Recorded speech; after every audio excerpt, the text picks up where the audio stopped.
Hello, everyone. I'm Leah Fireheart. This is the Fire Kitchen. Today, we have a very special episode planned because we are doing our first cookbook roulette episode. We are making food from this book, the James Beard Cookbook, which was published for the first time in 1959, though this is the sixth printing, the 1963 edition. I don't know if it was edited in between or what. The cover has gotten slightly torn over the course of the last couple of days. This is obviously a well-worn, well-yellowed, non-acid-free paper book, and I would imagine the pages are getting a little brittle. So it is what it is. Yes, 19 Dickety 3, actually. I'm Leah Fireheart. This is the Fire Kitchen. I'm joined here by my husband and moderator, Grognard Gourmand, and our Puggle Chester, both of whom are not actually physically present right at this moment. They are, in fact, out on a walk, and they will be home shortly.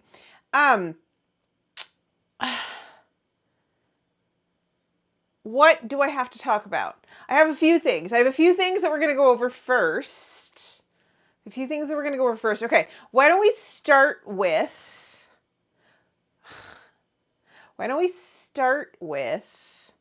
That's a good question. What do we start with? Let's start with the schedule for the rest of the week. The rest of the week goes as follows. Today, we will be streaming however long it takes to make this vegetable soup. Sorry for starting late, you guys. It's in my defense, Des was really entertaining today. Let me do a shout out. She's still live. You should probably go watch her because she's way more entertaining than me. Go watch Des play Last of Us Part 2 because it's so riveting. It was so riveting today. Also, chat was particularly engaged today. And so it was interesting to go and chat with people and talk to people. And before I knew it, I looked up and it was 3:40 and I was like, wait, 3:40? 3:40 is the time when I'm usually finishing my makeup and going back to the kitchen. I haven't started stream setup yet. I think I was supposed to start stream setup about 35 minutes ago.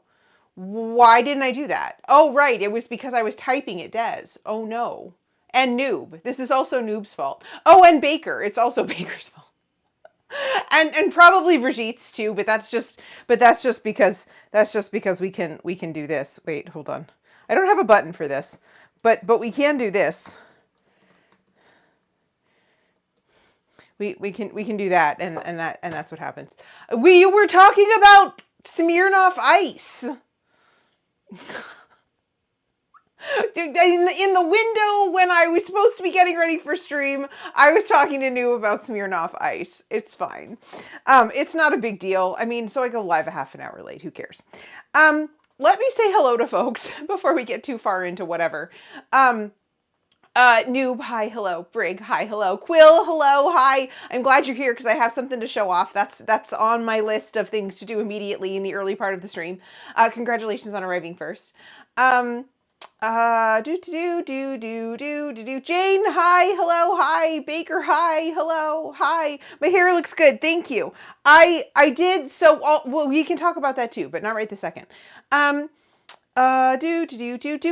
hi, Kaylee. Noob says I was attempting to record something and had to mute for a bit. Yes, well, but you already acknowledged that this whole Smirnoff Ice conversation was essentially your fault, so it's good. How the heck did that topic come up? How the heck did what topic come up? Smirnoff Ice? You know exactly how that topic came up because I told you that I didn't want any because I wasn't a Spice Girl. Oh, yes, and Kaylee got a puppy. An 11-week-old German Shepherd, right? Is that what I heard?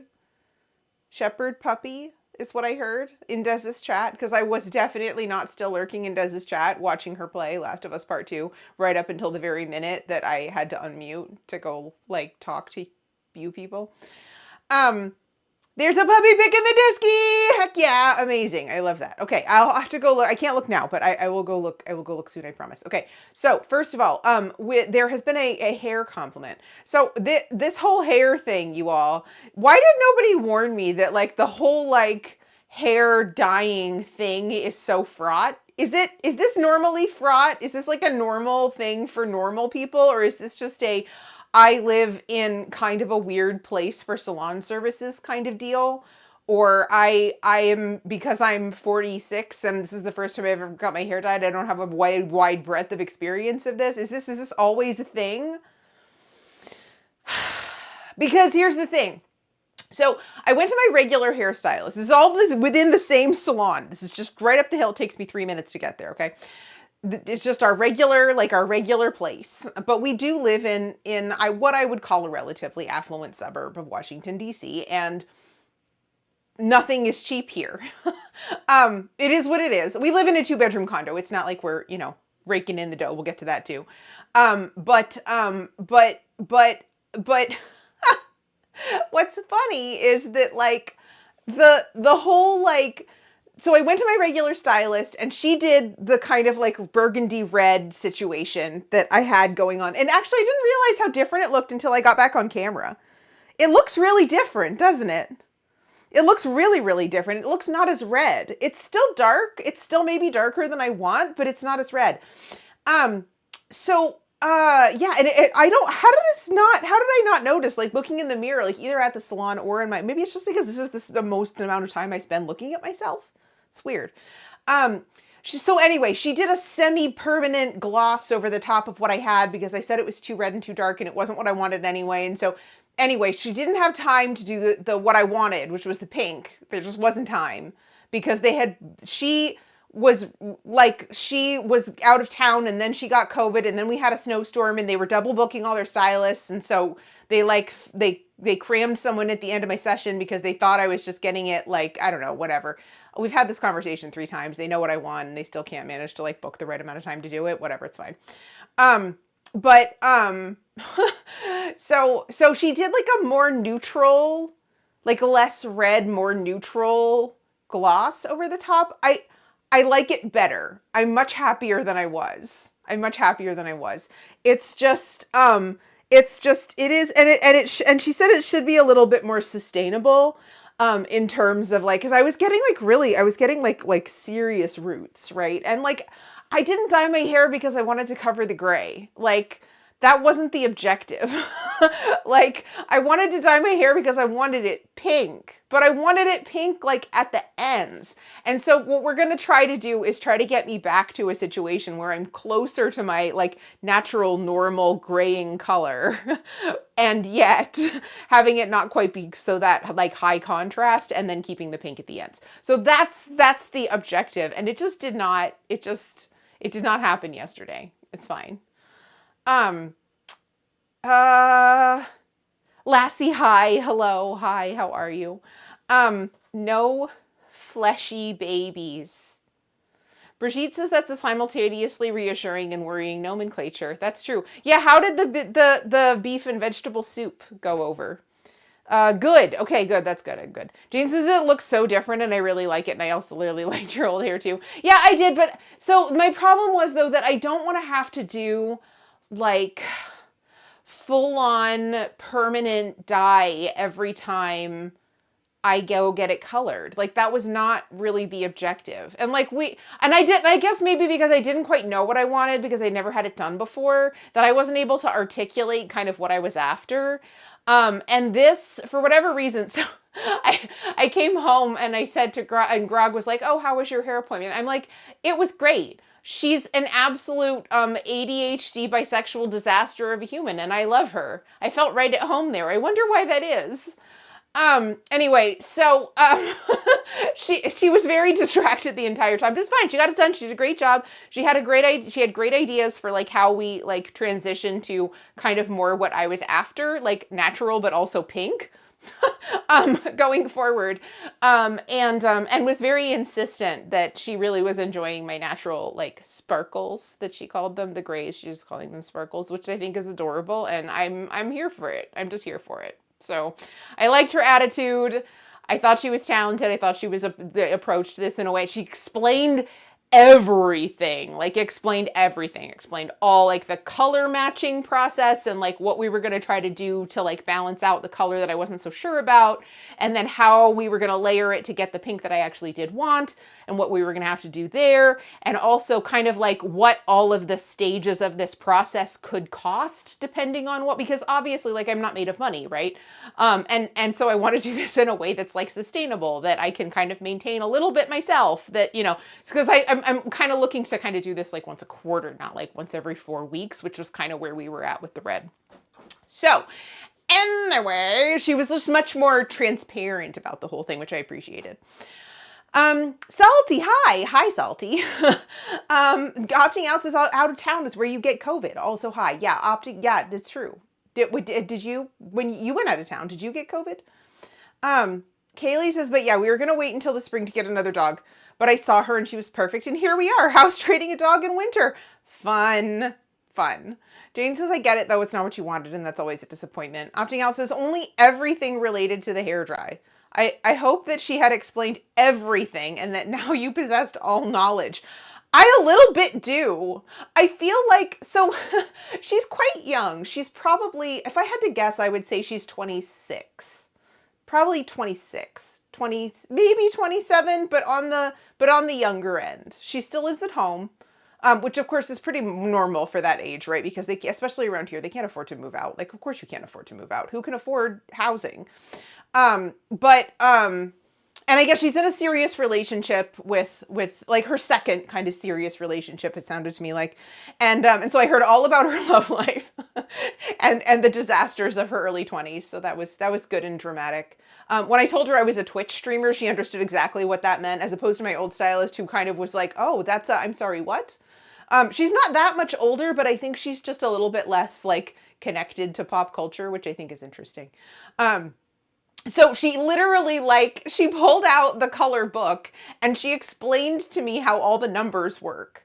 Like how all the, like how 1 through 10 is like lightness to darkness, and how like certain, like a square or a circle meant like permanent or semi-permanent, and how, I mean, we went through the whole thing, but you know what? It was great. And I really appreciated that. And I think it's partly because ADHD, right? So you got to go all the way back to the beginning and explain the whole thing in order to walk yourself through it, much less someone else, right? Versus also maybe a little bit of anxiety, or maybe I was projecting anxiety, which is probably distinctly possible because new stylist and someone somebody I'd talked to before in the salon, which is why I ended up going to see her. I just felt like we kind of vibed, and I was definitely right. And then also just because like I think she understood that like I wanted to understand how it all worked so that I could make good choices. Yeah. Um, I don't understand what's happening there. I'm glad you, Lassie and Opting Out are having a good conversation about towns.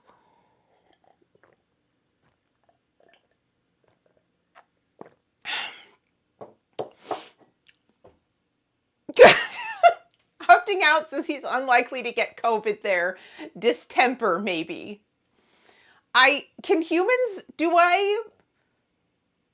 Do humans get distemper? Is that, I usually associate that with like, maybe this is not right. Maybe I'm thinking of something else, but I usually associate that with like cows. Maybe that's your point. Or maybe I'm just ignorant. Maybe you need to explain to me all about distemper, starting at 1 and going to 10 and telling me about the circles and the squares so that I fully understand it.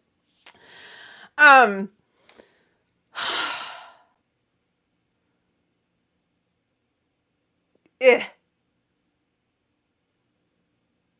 Do I have the wherewithal to do this today? No. So here's what we're going to talk about instead. We're just going to leave things there. What I'm going to talk about instead is I'm going to talk about the fact that I think I'm a little on edge, guys. I'm a little on edge. I'm going to be honest. I don't know how the next couple of weeks are going to go, okay?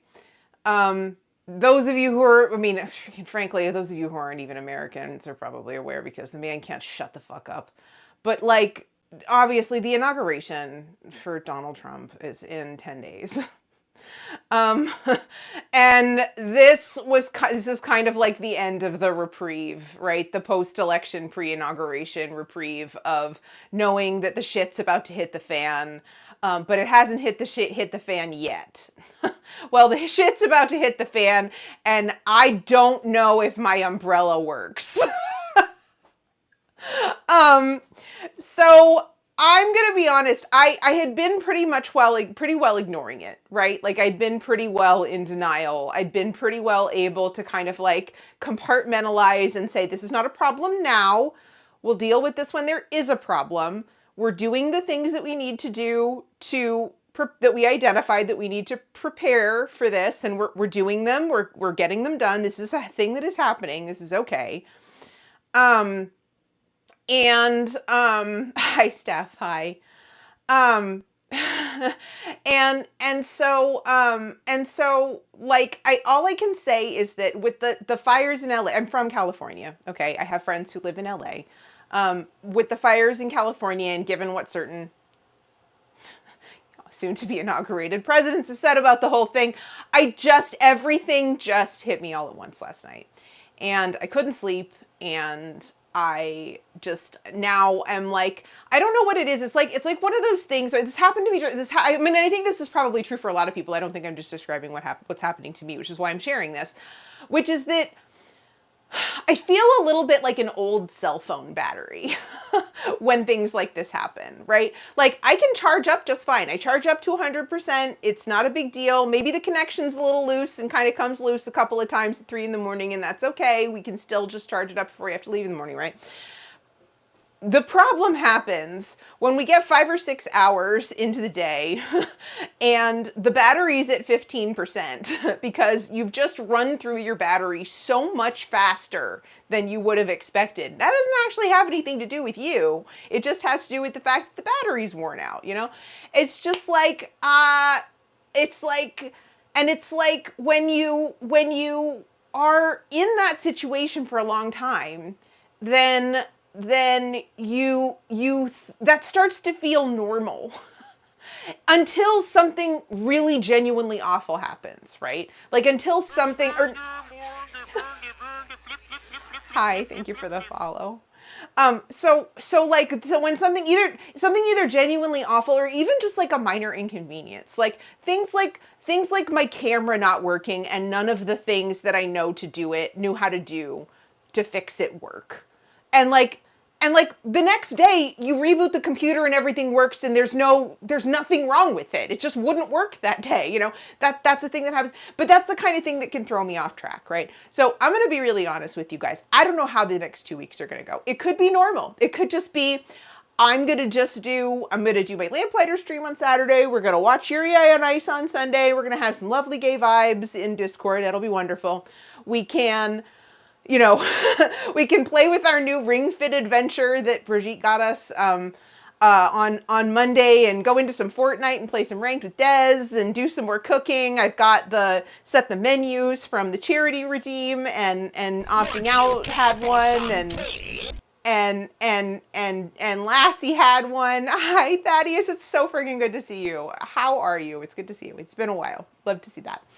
Also Steph, hi. I was in the middle of a sentence, but I did see you. Hi. So like I think what I'm saying is I'm not asking for grace from you guys, right? Because I don't have to. You know, I know that you guys want me to do what's best for me and what I can handle on any given day. And if for whatever reason I'm not feeling up to being this on any given day, I know you don't want me to fake it. Do you know what I mean? And so I know that I don't have to ask permission. I don't have to ask forgiveness. And that's not what I'm really saying. What I'm saying, I think, is you guys are so much better than that what I can ask for instead is reminders of that, right? If there's a day when I just can't, like, I know that you guys will be like supportive of that and remind me and remind yourselves, frankly, because we're all in this together, right? That sometimes the battery's at 15%.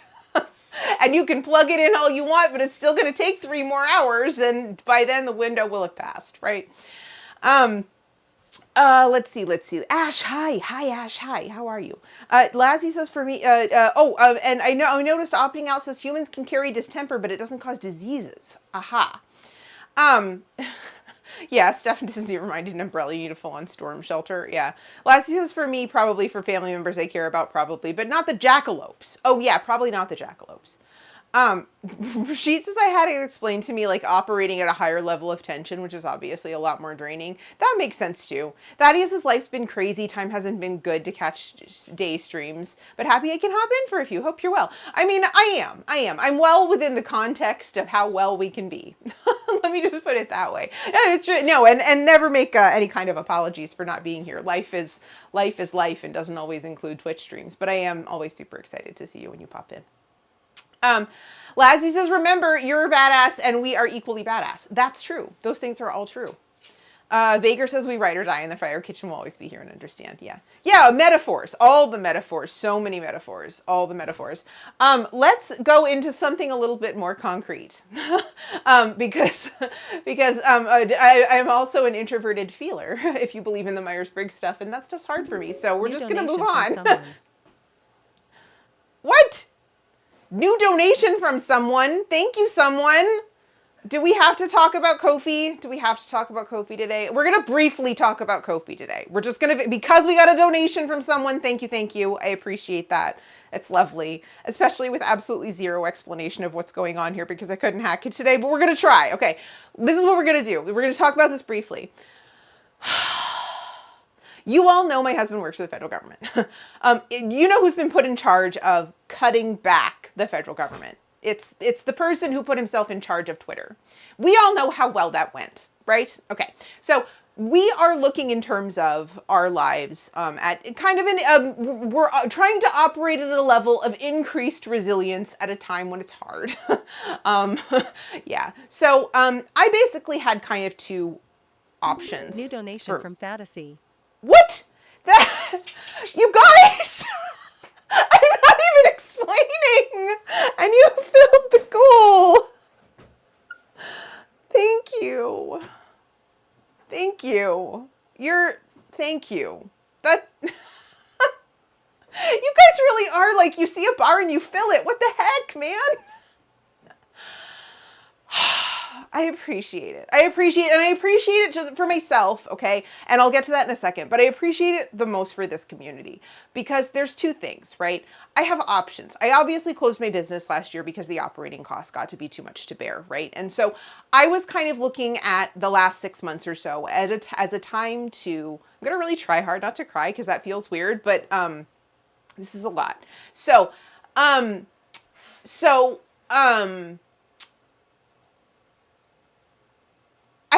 I gave myself some time to figure out what needed to come next, right?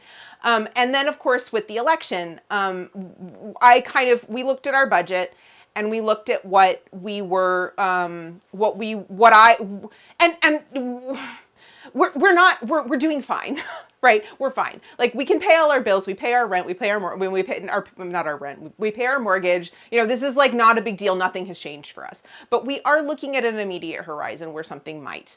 That's a terrible worst case scenario, kind of. Fruit or dessert.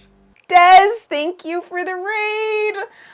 I'm in the middle of a whole big thing, but thank you for the raid.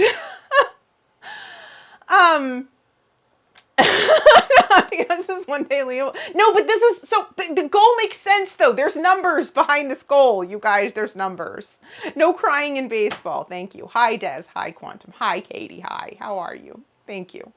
Good to see you all. Peaches. Hi. Hi, my loves. You're wonderful. We're done. No, we're not doing math. We're not. No, I'm not doing math. There's no. Well, I did do math. I did math earlier because I had to.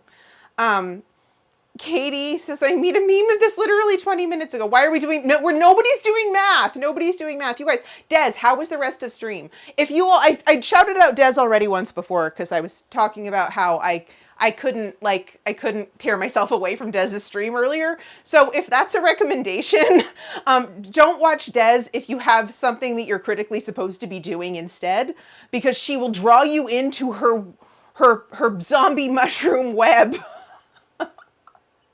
And you won't be able to look away until you realize it's 3:40 and you were supposed to start getting ready for stream half an hour ago. It was really good. Might need to change my pants. It was very good. Did you get jump scared again? I'm sorry. She will draw you in and make sure you had lunch. That is true. That is very, very true. Oh, and opting out is now here twice. All right, good. Yeah, Des has a zombie mushroom web. Yeah, with jump scares in it. I'm really glad it was good. It was a really good stream today, Des. It was just a really good stream today. I have lots of really good, some really serious conversations, but lots of really good, interesting conversations, and always like reasonable and respectful. And I love that about your space. Des, if you have to go do post-stream things, go do that. Go run off and feed kiddos and take stretchies and get some water and do all that stuff. And maybe change your pants. But thank you again for the raid. I appreciate it. For those of you who are new here, hi. I'm Leah Fireheart. I'm one of Des's mods, so you may have seen my name in her chat before. I do a lot of cooking here on this channel. Today we are making vegetable soup from this book, the James Beard Cookbook, which is actually kind of a... Thank you for the follow. Thank you. Some random geek, hi, hello. I know you are lurking because you're working, but hi, hello. So we do a lot of cooking here, but we also do a lot of gaming. I typically play Fortnite on Monday and Wednesday mornings with Des, in fact. So if you find Des entertaining, come back here for more Des. I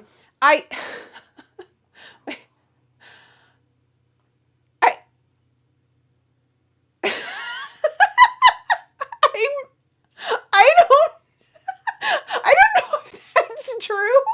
Or maybe it's just because I don't talk about it. I don't know. Anyway, whatever. Right. I do a lot of cooking here on this channel.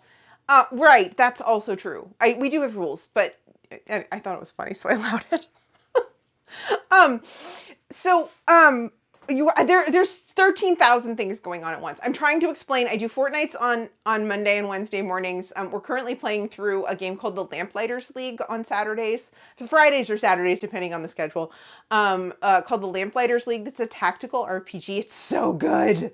It is so good. It's such an underrated game, and I hope everybody comes by to check it out tomorrow because it's really fun and I really love it. And so hopefully you guys will enjoy watching it too. That's at 11 o'clock tomorrow. So that's what we're up to in this space. I think the only new name I recognize has already dropped a follow. But if there are lurkers who would like to come back and check things out here a little bit more, I would appreciate the follow. I would love that. I have goals and ideas and thoughts. Lassie says, I sadly missed Dez's stream because I was like, I need a nap. I have to miss Dez's stream and then fail to take a nap. And now I've caught a second win, also kind of sadly. Oh no, I'm sorry. Thaddeus says I made my own soup stock with chicken trimmings, onions, and celery. It was a thing, but it did warm out the house and made it smell amazing. Yes. No, Des did not, wait, no nap. Failed to have a nap. Oh no, okay. I'm not going to quibble. I'm just going to say, if Brigitte thinks a reminder about rules was necessary, then Brigitte is right. A reminder about rules was necessary, even if I found it funny. So we were having a little bit of like a heart-to-heart about kind of my situation and my goals and objectives moving forward. I went ahead because I had to, and sat down and kind of figured out, so what does stream cost me to run? Okay. And I put together like a yearly amount, right? And that includes things like this is in the Ko-fi goal, which we've made. So you don't need to donate anymore. I have a plan. So things like subscriptions that run the stream. So the Discord Nitro, which I only pay for because it increases the video and audio quality. We use Discord a lot for communications on stream and also in Discord for movie nights and stuff. So that matters. Um, uh, things like replacing equipment that breaks. Sometimes a camera breaks and I just can't make it work. Like sometimes like Windows just, absolutely borks something and there's no getting it back. I have to replace a cable that breaks. Things break. It's just the way life is.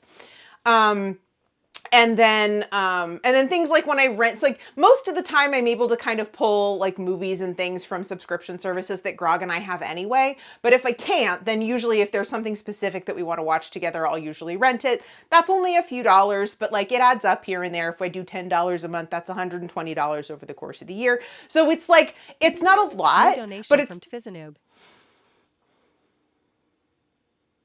From Noob. Thank you, Noob. Thank you. I appreciate it. What if we like exceeding New goals? donation from Mountain Lassie. Lassie, thank you. You guys, no, okay, but here's the thing. I did math. I did the math. So really what I was trying to say was my hopes for like stream, like the this is like really weird. It's really weird to talk about, but I want to be transparent because this does represent a change from what we have tried to do in the past with the stream, which is that when it comes to like subscriptions and ad revenue and that kind of thing, I'm kind of now looking at that as a little. No, not again! You guys! Thank you. Thank you. Yeah, we're not doing math. Leah did math. I did math. I did it. I did the math. What did she told us not to hit the big red shiny button? You shouldn't have told me not to press that button. This is not that. This is not that. This is literally, I did the math. I figured out what it cost me to run the stream. I decided on an objective that will allow me to keep doing things like commissioning additional emotes from Peach, for doing special things like commissioning special Halloween emotes so that you all get something kind of fun to play with for like a seasonal thing. This is all in the spirit of kind of continuing to build this community that we all really love. And really the objective is here, for me at least, from to Katie! Katie, thank you. Thank you. Yeah, now I know how you do. I do know how you felt. I do. You guys, this is going to happen every month. There's going to be a bar every month. So you can fill the bar in February too. This is how this is going to work, okay? There's just going to be one bar every month and then it's going to disappear. So here's the deal. The deal is that I was kind of looking at a situation where if I were to go back to work full time, the fact of the matter is that between the commuting time here in the DC area, which it literally would take me an hour and a half to 2 hours to get to and from work, both ways every day. So I would leave an hour and a half before I had to be at work. Coming home, if there was an accident or whatever, sometimes it would take 2 hours during a full-time work day. I can't stream in that environment. When I get home, I have to cook dinner. We have to walk the dog. Grog has a full-time job. I just knew that if I went that route, I was going to have to stop. And given the situation that we're in right now, in the world, except for nice MLT, mutton, lettuce, and tomato sandwich when the mutton is nice and lean and the tomatoes are ripe. They're so perky. I love that. Thank you, Rashid. I'm not talking about that today. I'm not talking, you guys, there's a range hood microwave on the throne wish list. I'm not talking about that today. We are not talking about that today. Well, I don't know. I didn't think that far ahead. I just figured, I know you guys. I know you. And I just knew that if I called it a January goal, that by the end of January through, $5 or $10 donations throughout the course of the month, I mean, it would be not a big deal. It would get filled up and then we would just move on with our lives, enjoying our movie nights and our emotes and our the fact that the stream makes noise and the lights flash and stuff. It wasn't like I didn't have an additional plan. You guys, thank you. I will probably just bank it against like future needs. The whole idea behind the Ko-fi funds is to serve the same purpose that the subs and gift subs and bits and all of that stuff served before. Okay, so this is just I just want to cover the stream costs so that we can go ahead and put other money that I make through Twitch into kind of more of an emergency fund, because the fact is we may have to move. We're probably going to have to renovate the kitchen. We're probably going to have, there's just things coming up that are going to exceed what we have typically been making in a month going New into the donation future. from opting_out. Opting out. You didn't have to do that. Thank you. What's the money breakdown again? I forgot. You should start from the top. Ash, no. I'm so done talking about this. I'm so done. I'm so done. But thank you. Thank you. Thank you. I mean, especially like for all of you who also like supported the charity endeavor that we did last month. Thank you. You guys absolutely blew that out of the water. I cannot even believe like how amazing that was. I guess it wasn't even last month. It was this month. It was like 2 weeks ago. You guys, okay. All right. We're I'm moving on because I can't. I just can't. But thank you. This is something that will reappear every month. I can't promise you that there won't be adjustments or whatever based on whatever we need to do. But the point is, it's just going to be, you know, this is going to be a feature of the stream going forward. Donate or not as you choose. If you can't afford it, don't worry about it. This doesn't have any effect on like how much I appreciate you or your presence here. This is literally just...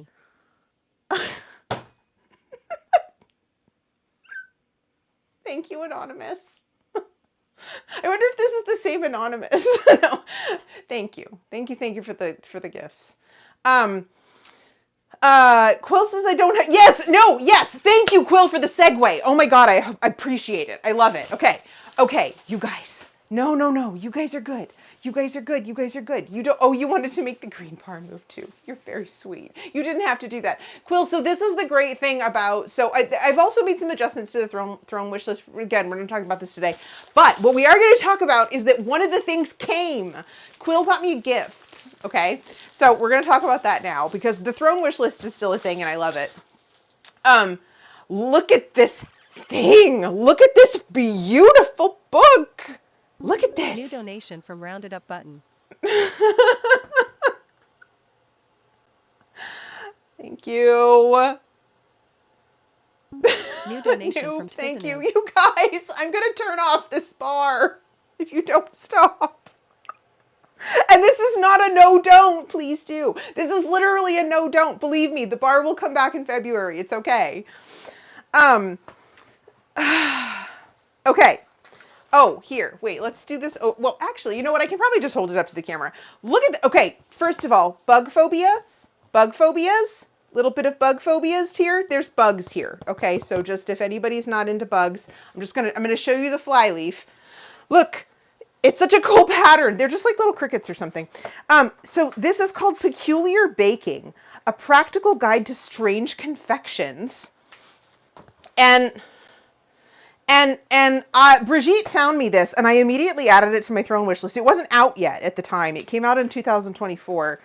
And it's just like cursed cakes, peculiar pies and tarts, curious cookies, bizarre breads and pastries, sinister sweets and no-bake eats, conjuring color.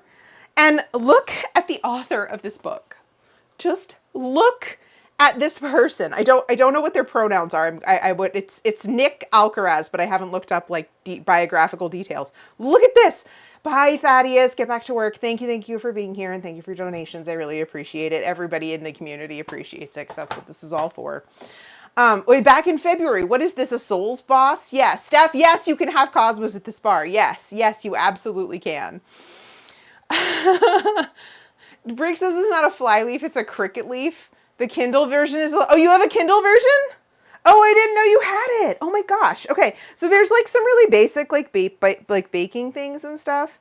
I'm gonna have to look and see if I can find pronouns here because I'm not entirely sure about this person. But yeah, there's just it's just super fun, super cool. You know what? I am going to go to the food thing because I can't hold up every page, but I do want to flip through it a little bit because I only pulled it out to make sure that it was what I thought it was. And it was. But like, look at this. Like, look at the black frosting and the piping on this. It's just so fun. Spinach banana moss cake. Look at this. Look at how fun this looks. So these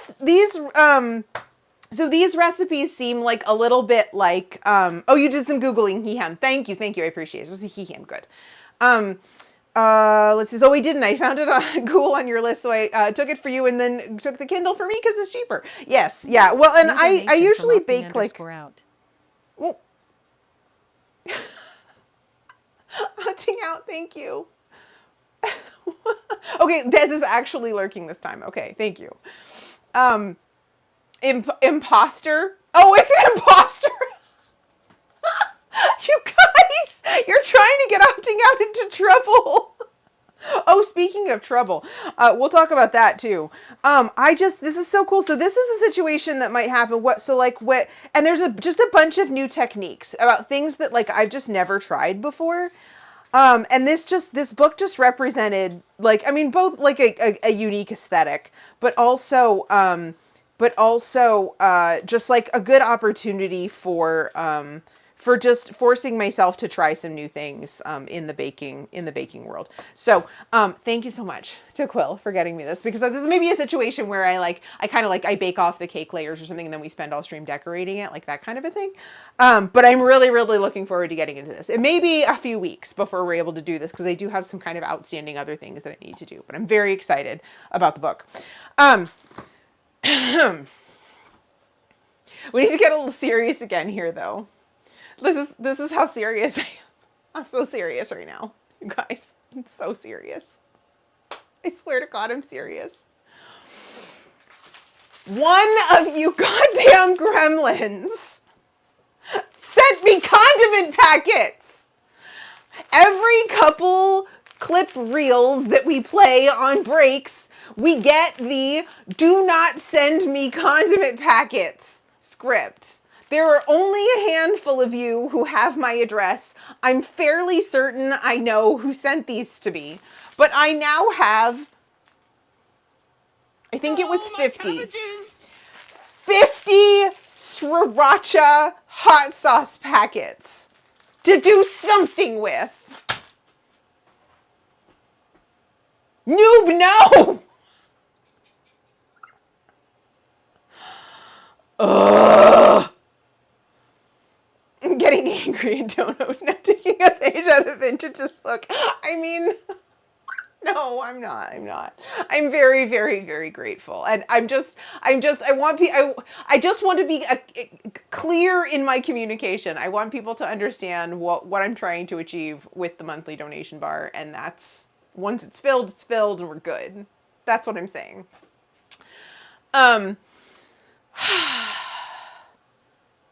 Ginger Grog says, seriously, please no send condiment packets. Des says 50 is better than 100. 0 is better than 50. Baker says what she's saying is whoever sent these didn't send. No! Well, okay, Steph, there's context, okay? My first or second stream, we got a box in the mail that was the size of, I don't know how to explain the size of this box. I don't have it anymore. We donated it. But I used as much mustard as possible.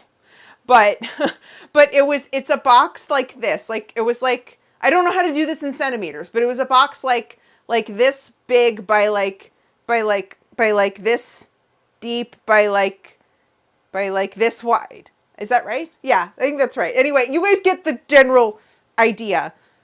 Smaller than a bread box. Full of mustard packets. And then a couple of days later, I got an order of a box of ketchup packets from someone I barely knew at the time. Brigitte. And so I could see a trend forming.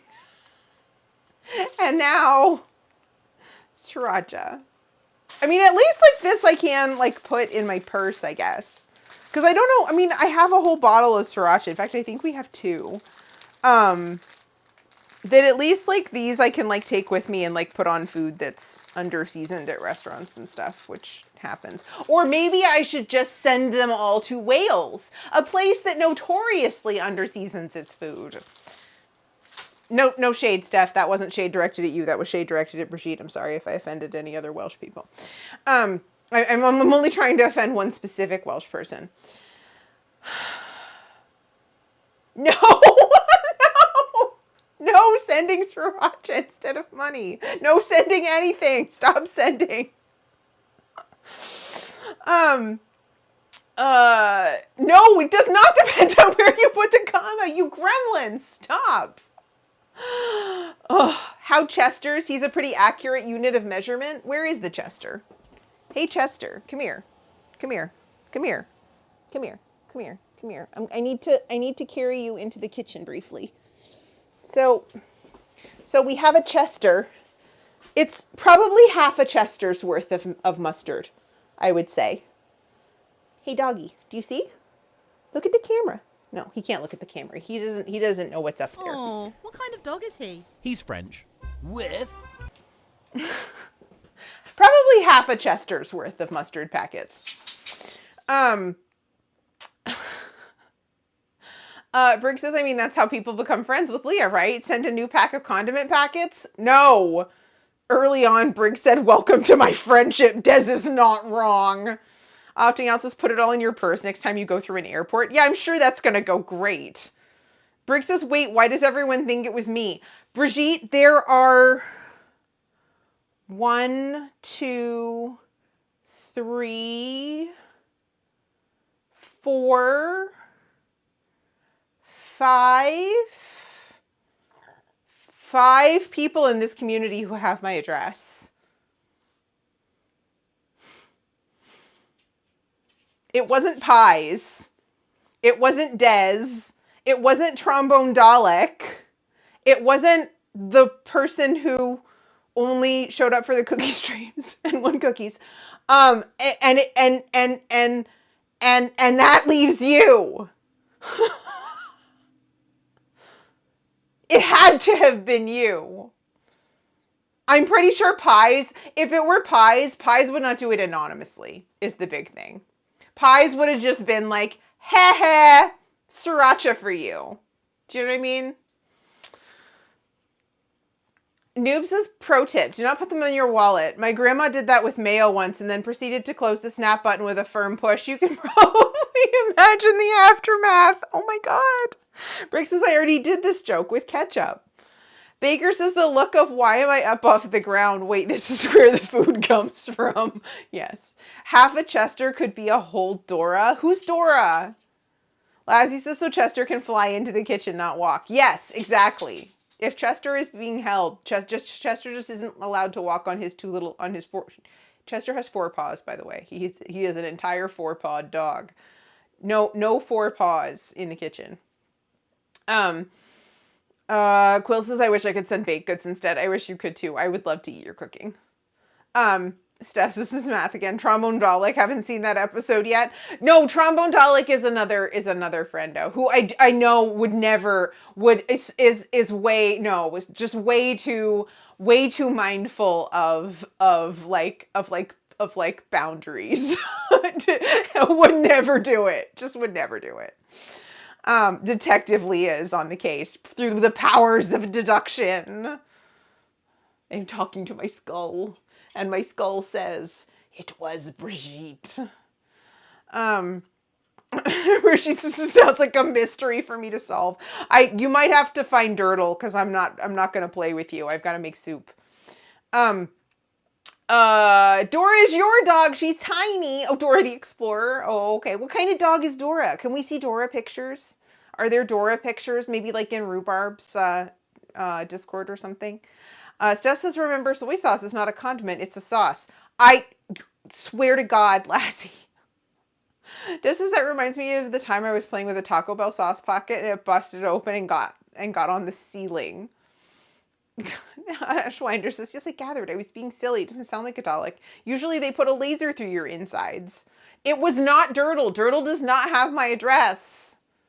Oh, there's Durdle. Durdle's here. Wait, how is Durdle here?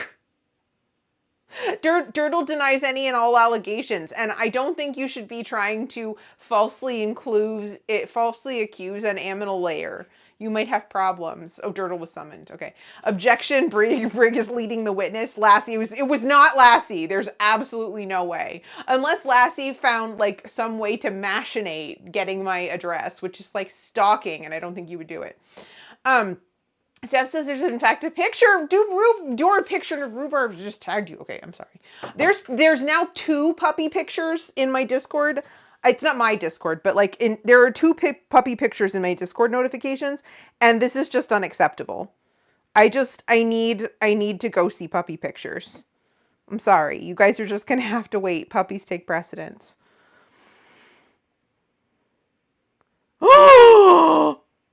Oh my god! Can I show her? Can I show Dora? Feel free to show the class. Okay. Look! Look at that scruffy little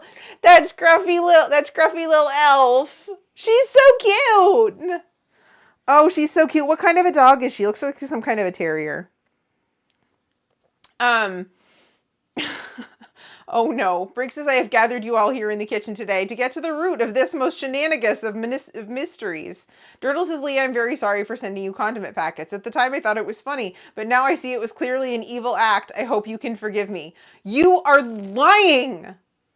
You're lying! The puppy is adorable. Okay, now I've got to go, wait, hold on a second. I got to go look at my Discord because I got to go see the dog. Where's the dog? There's the dog. Oh, those of you who are not in wait, I don't know if Kaylee's still here. Is Kaylee still here? Can I show the dog? It's just the dog, I promise. There's nothing else in the picture. Steph says mixture of mall, mostly Chihuahua and Jack Russell. We had a Jack Russell Terrier growing up. That dog was slightly possessed by a spirit of mischief. Durdle says, I have never done a lying in my life. Brig is pleading for leniency on Durdle's case as he shows real contrition. Y'all are both getting arrested. Okay, I can show. Look at the doggy. Look at the other doggy. This is Salty and Kaylee's new dog. Salty and Salty Lamp and Sativa Diva. It's their new dog that they picked up today. She looks relaxed but also cautious. She's so pretty though. I understand why you guys had to snap her up. Lassie says, you're right. I think we already confirmed a long time ago Leah's house is impossible for me to find because Leah's house is constantly behind me. Exactly. And Durdle is showing all of the contrition for a crime you didn't commit. Grog's Brig has submitted a character reference for Durdle. Bang, sentence doubled. Noob says, I mean, all Jack Russells are manifestations of mischief. Yes. Opting out says, is real contrition something you can get in individual packets? Or is that only the contrition flavored spread?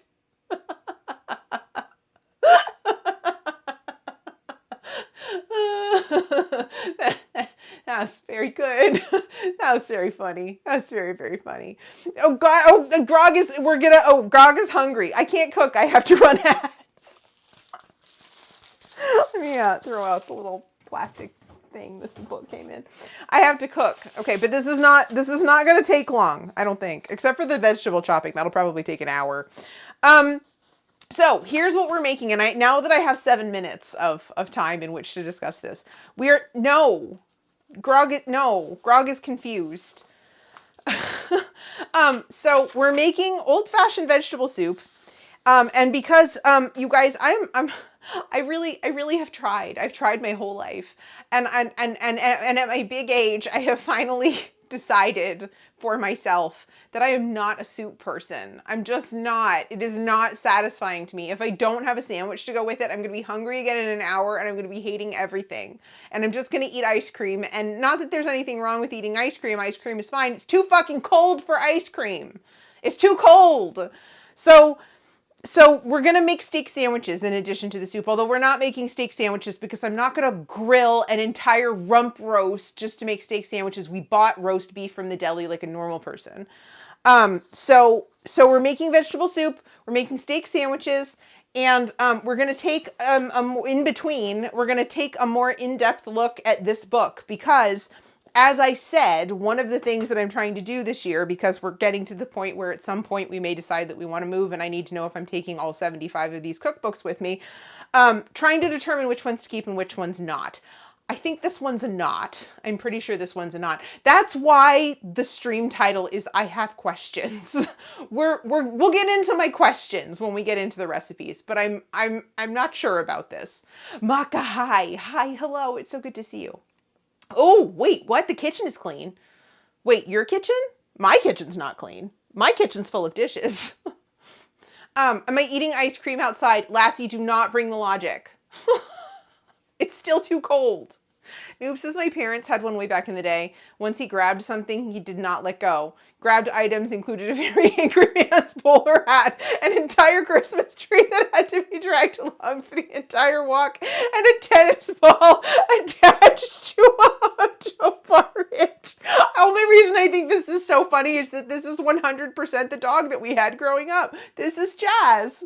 This is probably terrible and I shouldn't admit it, but we used to like you could like swing him around with like one of those pull toys. He did not let go. Wait, hold on. Ash says soup is not satisfying and I think they're nuts. I just can't. It's not. We had one with pasta, beans, and sausage in it. Pasta, beans, and sausage. This should be filling. This should be satisfying. And it just wasn't. I was just hungry. Still hungry. It's just... Steph doesn't like soup. Rational. Oh, Des, my kitchen. I got up and was productive. So while I ranted, you actually cleaned the kitchen. I'm jealous. Dirtle says I regret doing it and I regret not doing it. Schrodinger's regret. Salty says I expect there will be a lot of ties. That's how you find the knots. What? Water. What a great meal. This is what I'm saying. Water. What a great meal. I like the fact that it's warm and I don't mind it for lunch, but like for dinner, I'm going to wake up the next morning and want like a full English. And I don't even like beans or black pudding. All right. We are going to go ahead and take that ad break now because I don't want to get all into this and then have to like stop to take an ad break. So for those of you who are subscribed, you may see some ads. No, you will not see Jesus. I don't know how to do this. Ads. Sometimes not ads.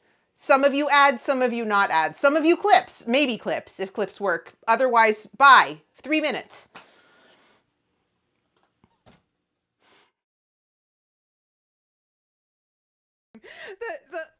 The process of unboxing my meat has also unboxed my mouth. The Oaxacan Dead.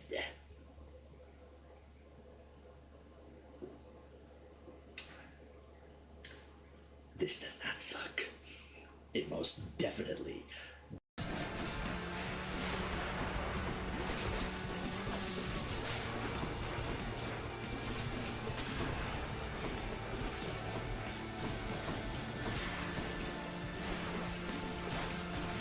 Oh, so close! Dang it! So close. That was so close. It was really close. I hate that Hydra. I'm really disappointed. We got really close. Leah walk up to someone emoting next to a cache with an NPC and end them. I did do that. I was playing solos one morning while Brigitte was working and we were in a voice call and I just shared my screen to just give her something to watch. Just maybe sometimes somebody on that early in the morning. And I was in that area, so you know how those cliffs, and then you're like looking out over Lonely Labs. If you play the game, right? If you play Fortnite, you're looking out towards Lonely Labs, and there are these cliffs, right? There was a cache right at the bottom of one of these cliffs. There's a car.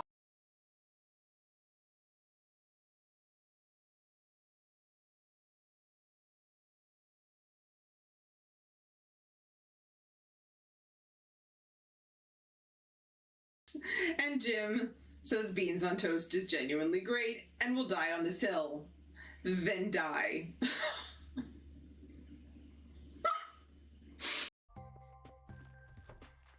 What other songs besides November Rain? Because I know I can't sing that one. What band is it? I don't even remember. This is something I should know though. And the hair, and the guitar, and the clothes. Abby's so hyped. Paleo Pines. That and Let's School is going to consume my time. Welcome to the Jungle. That's right. Guns N' Roses. And the mug. Out of amusement more than anything else, my dad gave the puppy a large handful of beer to drink. The puppy got drunk.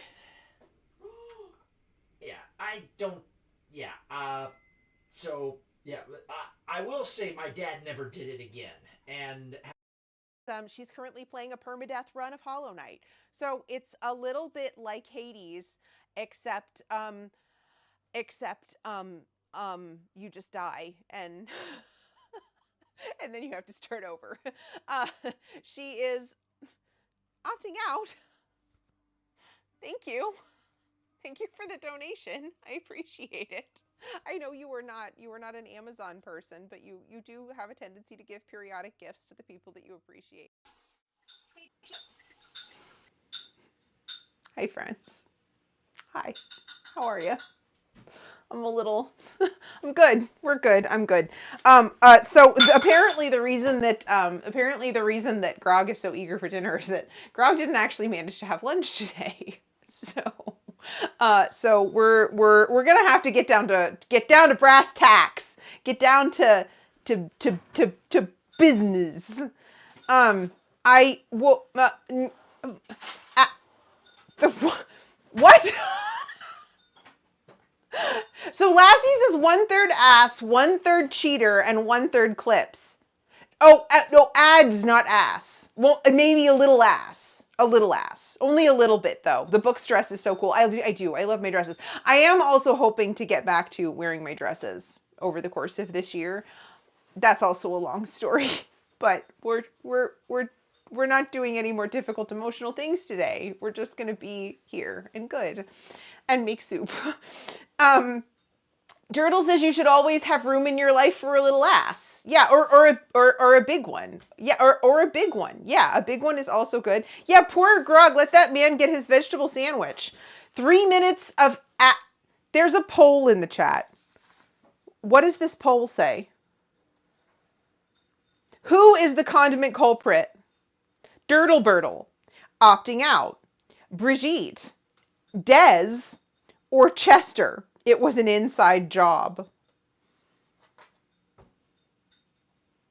Lassie's phone hates her. Lassie, my phone hates me too, which is probably why I most of the time understand what you're saying. What happened the other day that I've never thrown a piece of technology in my life. I don't throw controllers, I don't throw mice, I don't throw keyboards, I don't get tilted like that. It's just I get tilted in other ways, but I don't break equipment. I don't throw equipment. I don't pound things. I don't get physically angry like that. I almost threw my phone the other day. I was so freaking frustrated.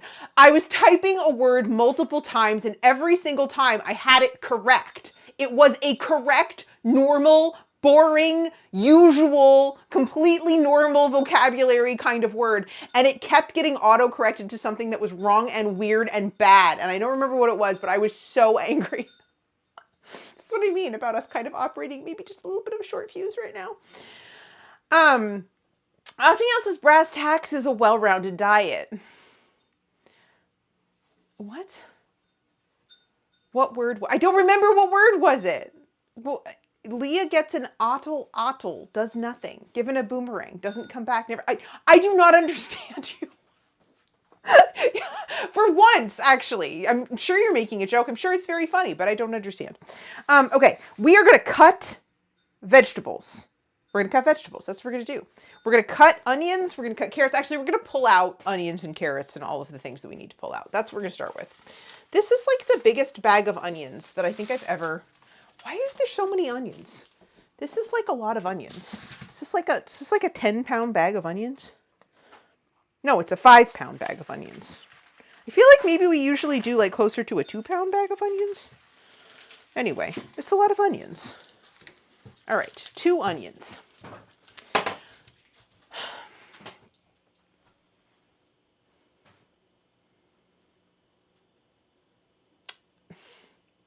I said I never throw technology. I'm going to throw a spoon at you and prove thereby that I was lying and that I throw technology all the time. You're right. Of course you're right. It's all technology. I'm talking about specific types of electronics that often get hurled by gamers. But if you want to be pedantic, then fine.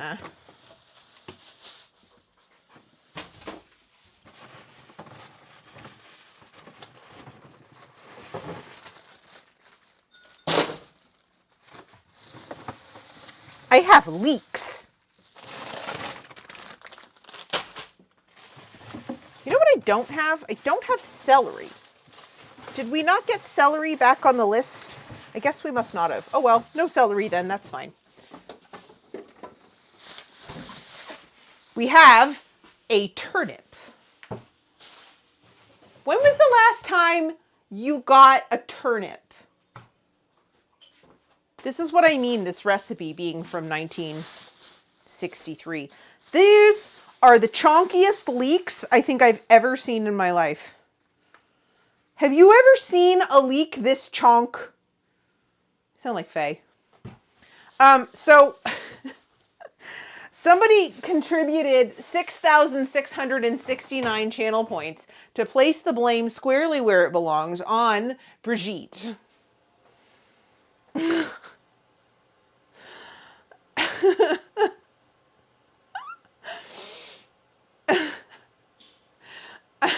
Wait, what gave you anxiety?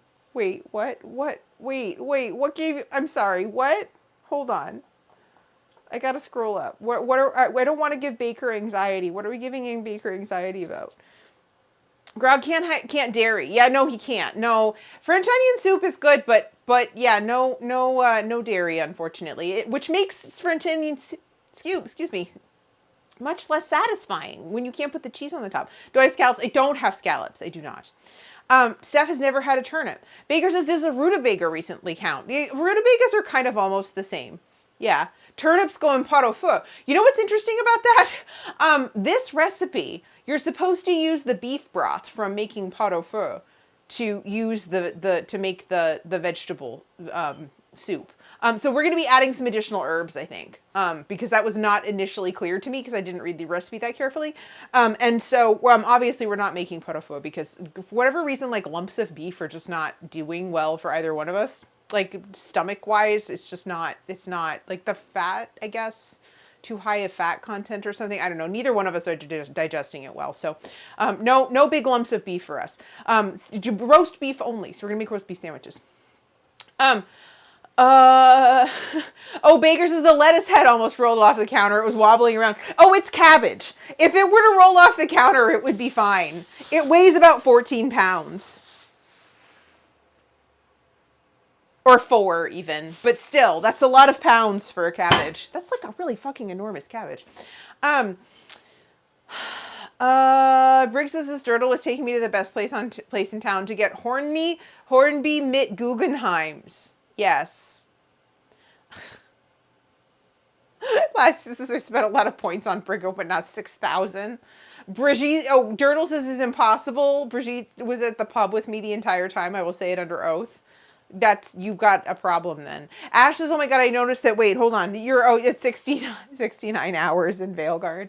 Was it yesterday? No, I think it was Wednesday. that I was lurking in your Veilguard stream. The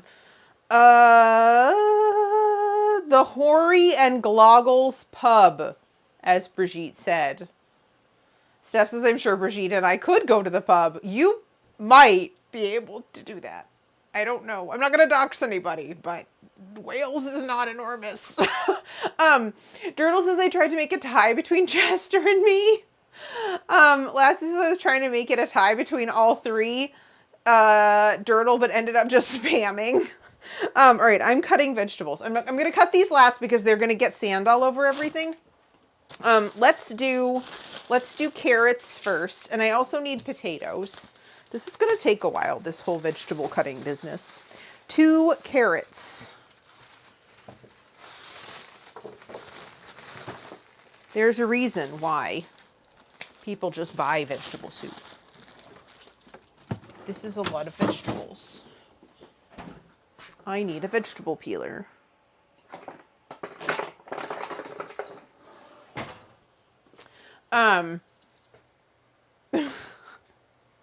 Lassie says I was trying to make it it's sand. Yeah, sand. Sand is rough and it does get everywhere. It is true.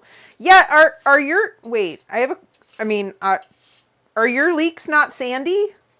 Our leeks are super sandy. I have to like cut them and immerse them in water to get all the sand out. Is that not a normal thing? I feel like that's a normal thing here. Like that's a thing that everyone knows about leeks. Here. I don't know if that's true other places. I know Quill would know about French leeks, probably. Are French leeks sandy? Briggs says I met Durdle at the train station before walking over to the Hurley and Globe where Durdle put everything on the tab. He seemed to be on very good terms with the owner. Okay, you understand that like someone's physical presence is not required to place an Amazon order for condiment packets, right? Like, I don't understand where we're going with this. Steph has not had sandy leeks. Really? And Quill says it's a normal thing there. Okay, interesting.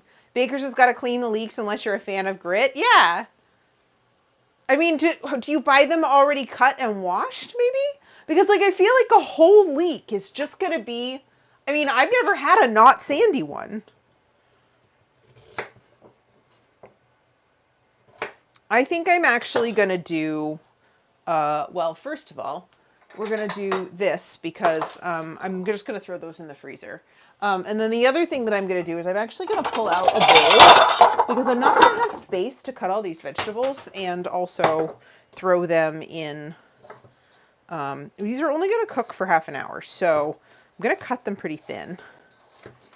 One thing that I do like about this recipe, most modern recipes, right? Like they're just going to kind of start at the boil the beef broth and throw the chopped vegetables in, right? This recipe actually tells you, like, dice the vegetables, which I think is kind of like, it's kind of a semantic difference, but I do feel like it does make this cookbook a little bit more kind of like new housewife friendly. And the only reason I'm putting it that way is that this book was made in 1963. That I do kind of feel like it's a little bit more of a beginner friendly situation than I feel like most modern cookbooks are. So you don't have to like worry about like doing all of the prep before you get into the recipe. You know what? Hold on a second. Give me one second. I have hold on.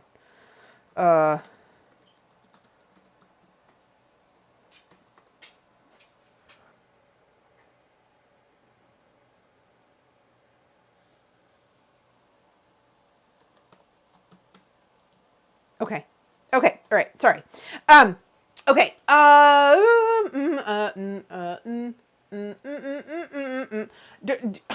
Oh, what kind of dog is he? He's French. With... News of soup always feels like one or two. I am reading this. Normal plate of dinner with a gallon of water thrown over it. Lassie says I have it on high authority that the sriracha was hand delivered. Yes, it was by Amazon. Opting out says the people who are getting non-sandy leaks, are you adding your own sand? Seems like an unnecessary extra expense. Brigitte says, for the most part, I've only found grit in the upper layers greenish part of the leek, but it's good practice giving them a wash. Often this happens after cutting them, though. Yes, I am going to wash them after cutting them. Quill says, is there any place on the internet where people can talk about sand without memeing? No, probably not. Lassie says, noob, if your soup tastes like water, you're not souping right.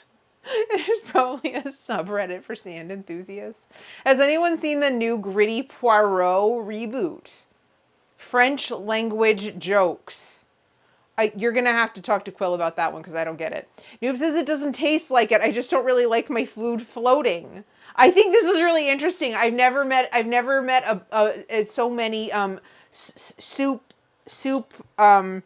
I don't want to say like, oh, I am going to peel this. I'll cut it first so that then I can, I'll just like cut the top and bottom first so that I can actually use like a bottom end. But I am going to peel this because the turnip skins, especially like big ones, can be a little bit bitter. But I'm going to do it so that it's flat because otherwise I could potentially hurt myself. We don't want to hurt myself.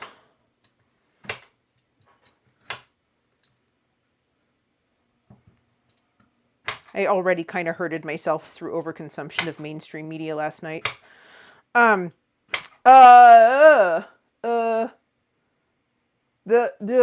Baker says that's something I like about Carla Lally Music's cookbook. For newer cooks, she even says, I write this as you'll be prepping and cooking it, so don't worry about prep. That's really nice. And I do feel like, especially now, right? And it's interesting that that a book from 1963 kind of follows that same ethos, because I think it was probably still fairly a similar concept, right? Like that people who women might have learned as younger children how to do things. But they may not have done the full prep themselves, or they may not have done enough, and then they're expected to cook for their husbands and they don't know what to do. So I think for something like that, it is kind of nice to cater to people who are a little bit less experienced in the kitchen. Though what's interesting is, and this kind of gets to the, and we'll flip through this a little bit if we have time, but this kind of gets to the crux of why I probably am not keeping this book. And the reason is actually not specifically that, but I have weirdly kind of a lot of recipe books from this period in American culinary history. And one of the things that I found fairly recently when I was thumbing through a couple of them, because I couldn't remember where this particular scallop recipe that I wanted to cook was located, which book it was in, I found a lot of the same recipes in these books. And so I think, just like now, right, there are culinary trends, like you might be from 2010 if you are sending people sriracha condiment packets in the mail. If you too add bacon to everything, you're probably from the early 2000s. If you think quiche is perfect for breakfast, lunch, or dinner, you might be from 1985. So there's culinary trends, right? And I feel like some of the same, I feel like a lot of chefs and a lot of publishers and a lot of people were inspired by French cooking, for instance, mainly because Mastering the Art of French Cooking had done so well, right? And so a lot of people were kind of providing their own takes on French recipes. I need potatoes. Hang on a second.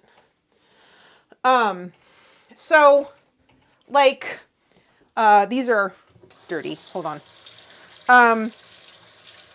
Some of them have a lot of similar enough recipes that I'm not sure I'm getting a lot of value out of storing all of them. So, the one with the slightly ripped cover and no pictures and no illustrations, it is probably, the paperback with the tiny type is probably not going to make the cut. unfortunately. Might still be a great book, but I have a lot of the same recipes in other places. Meow, meow, moo. We're still on the pub story. I'm sorry. Oh, leek is poireau in French. Okay. Lassie would argue all food is wet. Steph says the funniest part of this alibi is the pub name changing each mention. Durdle actually helped with the construction of the Holly and Globble. Well, not the construction per se, but I was approached to help with the legal paperwork. Quill left quiche, and I'm from 1987. You're also French. You have an excuse. I just feel like, at least in the U.S., like, you couldn't go to a baby shower between 1981 and 1988 without there being a quiche. It was just like the main baseline expectation for living, that there would be quiche. Also, those like pudding tunnel bundt cakes. Those of you who are not American or weren't born in a very specific era of American culinary history probably won't have any idea what the hell I'm talking about. But those fucking pudding cakes, man, they were so good. And apparently they can't make it anymore because the ingredient that turned the pudding into tunnel pudding, the company stopped making it. And so they can't, the companies that were making those cake mixes can't make the tunnel pudding cake anymore. I actually found a local, and he was a local blogger, which was interesting.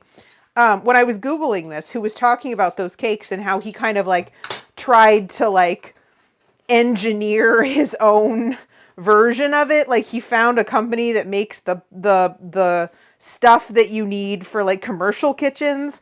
And so he bought like a 5-pound like pail of it. This is actually relatively recently. I was kind of tempted to like, can I inherit your pail? But I didn't, because that's crazy talk. Anyway, so I'm just saying, like, trends in American culinary history. Breath, hi. Hello, hi.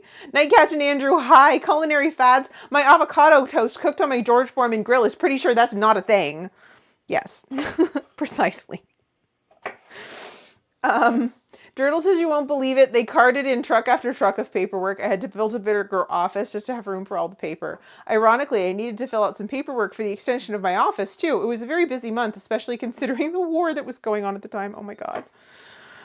We are aligning the stories. You realize that these condiment packets came within like the last 48 hours, last 24 hours, right, Durdle? Like, we're not actually talking about 19-3 here.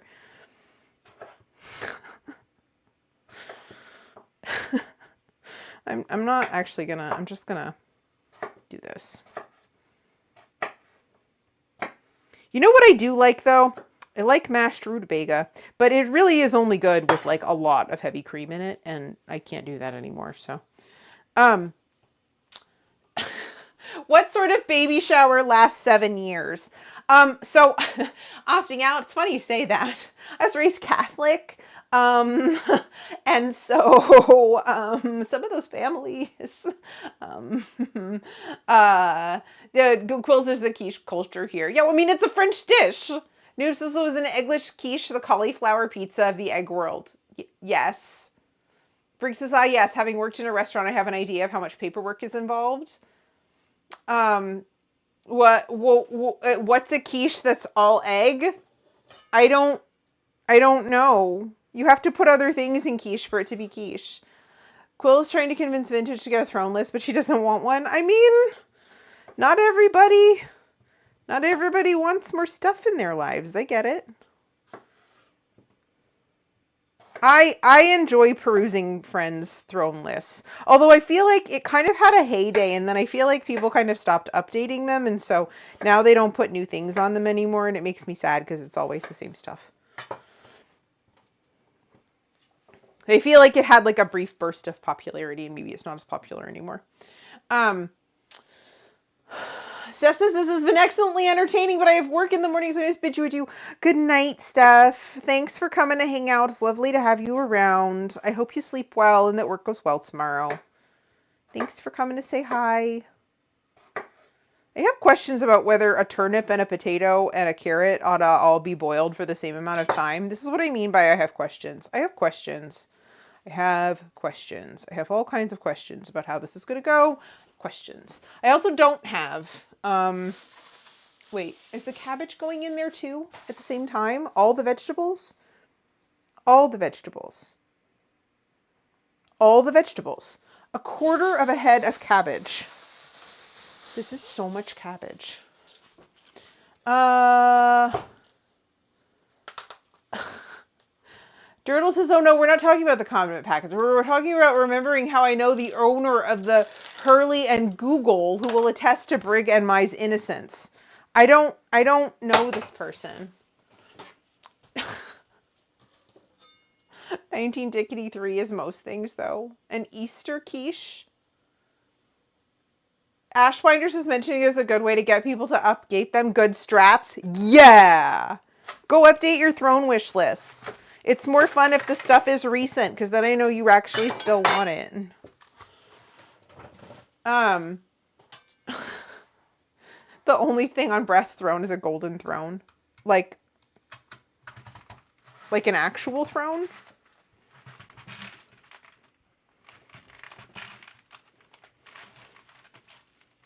This is not that easy. There.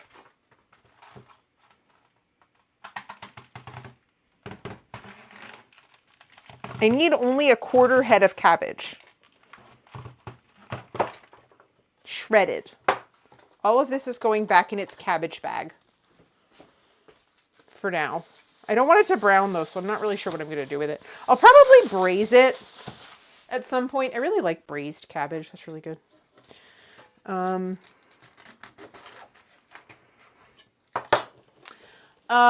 am I making? I am making, wait, hold on. I have a command for that.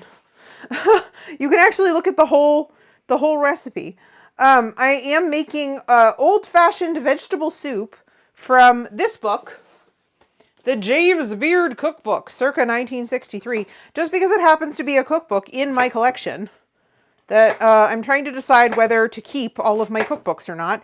And this is the one that came up this week. We're going to do one a week, every single week between now and the end of the year, and I'll still have about 27 cookbooks left. So that's a thing. So I might have to try to double up at some point, but we'll work that out when we get there.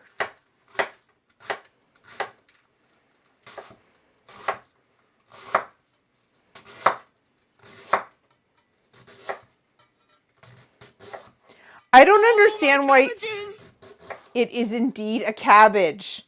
Y'all are so smart.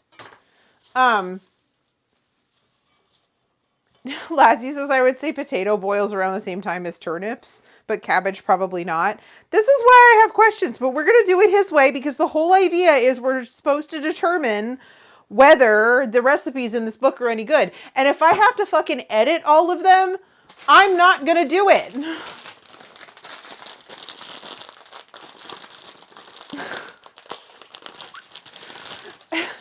Turtle says, Noob, you don't know how right you are. It was the place to be until Long John's Danceatorium and Joy Palace opened. You know what I think is precise? You know what I think is really funny about this recipe? It wants me to use precisely 12 green beans. 12 exactly. That's 6 and 4. That's the precise correct amount of green beans. Maybe I'll use that one instead. Not 13, not 11, 12 green beans. And then we're going to cut the ends off because we don't want those.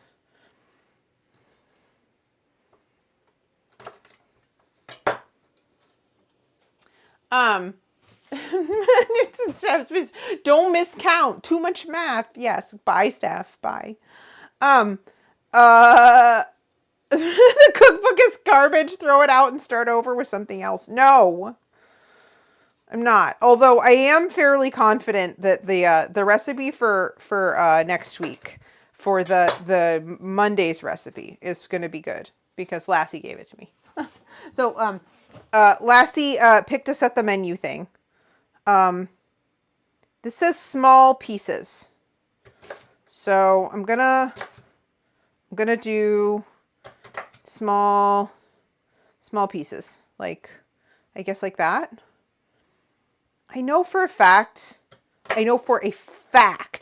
that it takes much less time to boil green beans than it does turnips.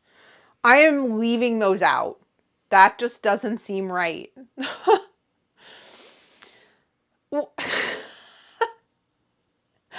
Quill says raclette is a way of life. The other thing is, here's my issue. I just said I'm going to do exactly what this recipe says. And then I proceeded to be like, well, except for that part about boiling green beans the same amount of time as a turnip. We're not going to do that. The other thing that we're not going to do is we're not going to put 2 entire onions in here. You guys, 1 onion is plenty. We've got 2, well, I mean, it's supposed to be 3 leeks, but we've got 2 leeks. 2 leeks and an entire onion is plenty for a batch of soup. It's plenty. It doesn't need any more. I'm not going to put 2 onions in here. I'm only putting 1 onion. I have a feeling that what we're dealing with is our onions now are mutants. I suspect 1963 onions may not have been quite so large. And I have no interest in making a soup that tastes entirely of onion. I'm sorry. Let's just put this one back because I'm just not going to do it. All right. Now, for our leeks. Let me get another bowl. A big bowl. And let's do like that. Boop. It's like a lot of like, whatever. And then like this. Boop.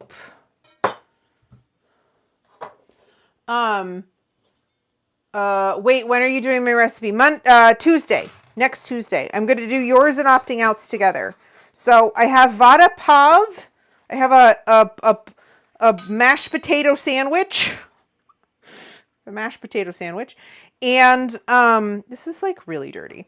And a chocolate cake. So we're going to do the chocolate cake first, and then we're going to do mashed potato sandwich.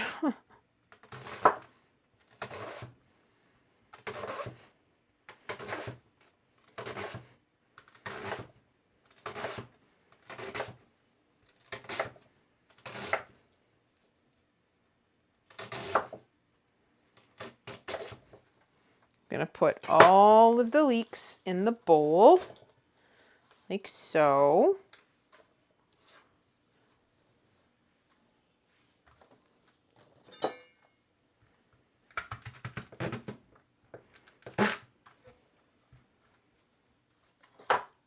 That's like too much leek for chicken stock too, so I may not save all of that, but we're just going to put it aside for right now.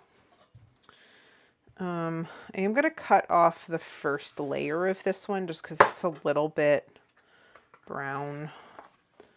Leah,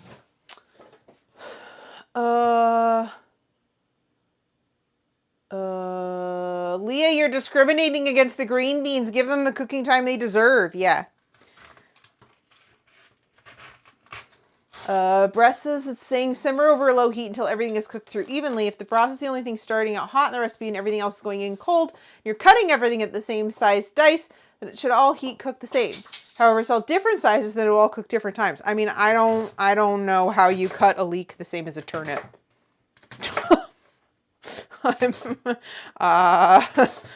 I think this is all relative. And I think that cookbooks should work for people who are just cooking in their homes with the limited information that they have available in the cookbook. So I have questions about boiling turnips for the same amount of time as green beans. All right. Let's do this. I also think they were much less careful about wanting like to preserve a certain kind of texture in their green beans than I am, for example. I don't think most green beans don't need to be boiled for 45 minutes. Unless you want to turn them into green bean mush, which is not my preferred green bean. Oh, what kind of dog is he? He's French. With There's a doggy. There's a doggy with his little pizzas in the kitchen. What the hell, doggy?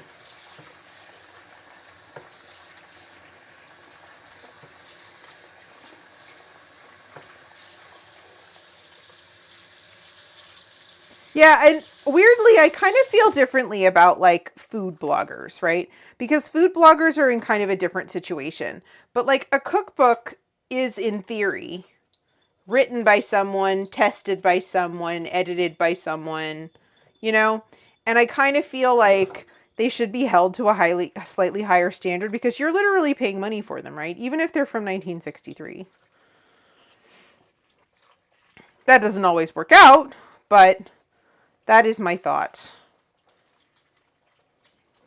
Also, these leeks are not going to fit in the bowl that I have allotted.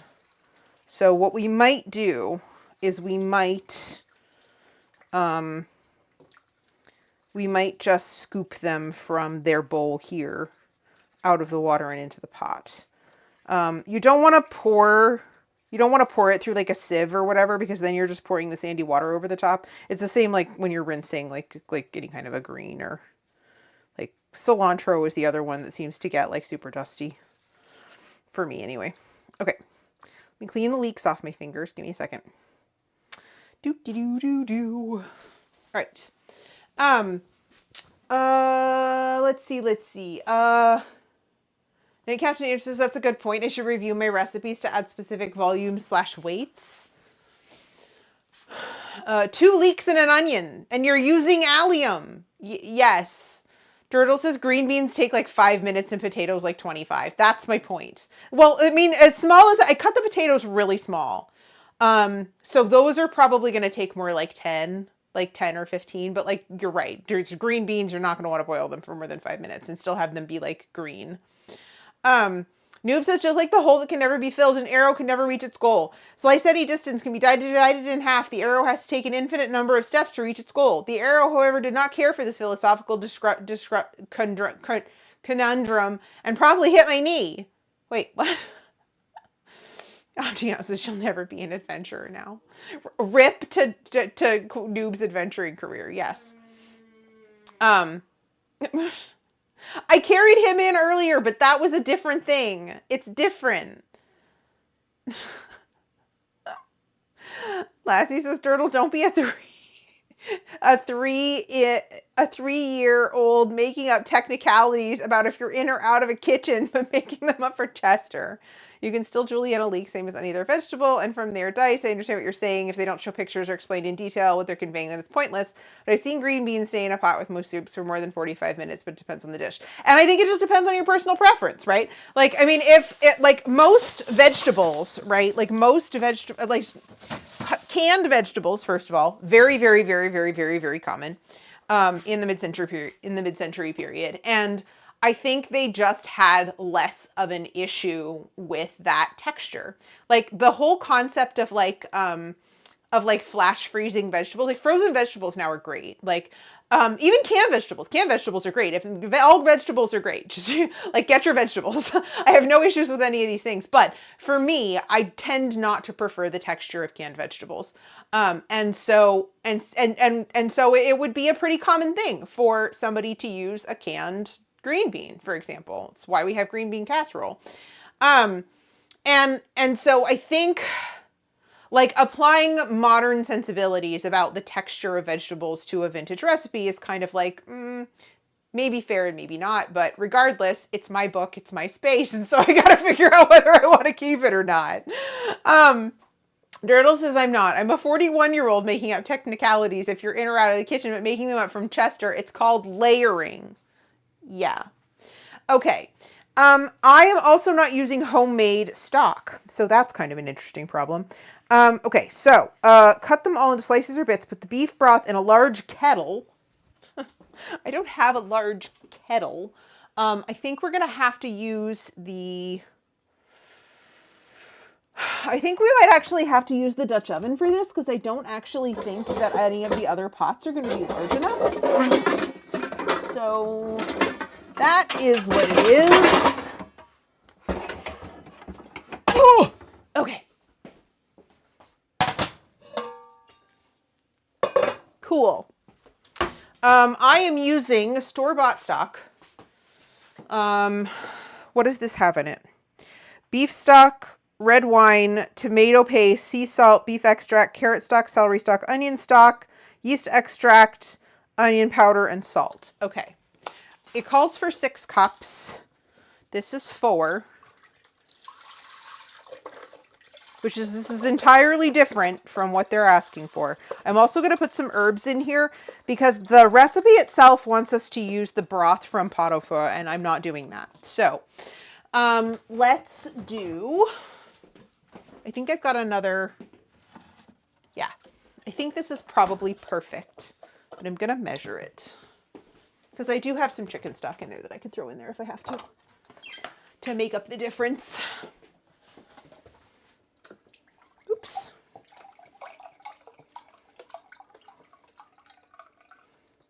It's a little bit shy of 6 cups. Can't remember what I used this for. Also, I'm very conscious of the fact that I had 2 monstrous leaks. They were so large. Night Captain Andrew says, canned chicken used to be quite common and older recipes did call for it. I mean, it's still common. I mean, you can still get it. Lassie says, to be fair, though, one of the problems with soup, a lot of the times things just get mushy regardless of intentions. That's true. The other thing that this recipe was like, oh, I have questions. It wants me to use 1 cup of broken macaroni bits. It seems to regard this as a vegetable because the recipe reads, bring to a boil and add the vegetables. Cover the pan, lower the flame, simmer gently until the vegetables are done and well blended with the broth. This will take half an hour to 3/4 of an hour. Serve with grated Parmesan cheese and crisp buttered toast. Unless pasta is a vegetable, when does the pasta go in? Because I'm sorry, I don't boil pasta in my soup. I boil pasta on the side of the soup and then I keep them separate so that they don't absorb literally all of the liquid in the refrigerator because I'm not feeding a fucking 12 farm hands, okay? Like I've got 6 cups of soup here and an entire mash of vegetables. There's just 2 of us. We're not going to finish this tonight and that pasta is going to be inedible and it's not going to have any liquid. So let's go ahead and make this boil.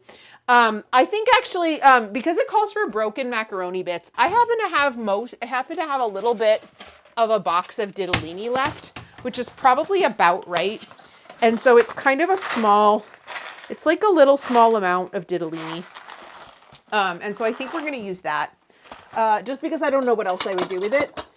It's probably not quite a cup, but like that's close, right? And we're having sandwiches with it, so. Yeah, so it's probably closer to 3/4 to half a cup, maybe, but that's okay.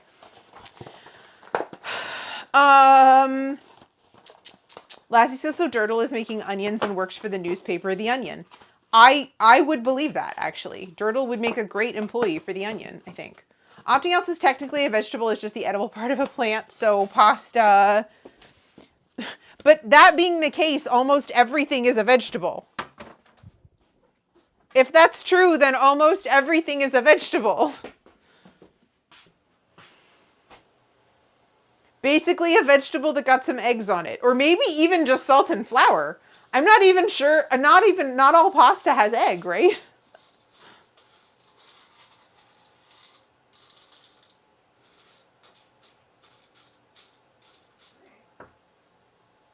I'm probably going to boil this separately and just leave it off to the side and add it as we eat it.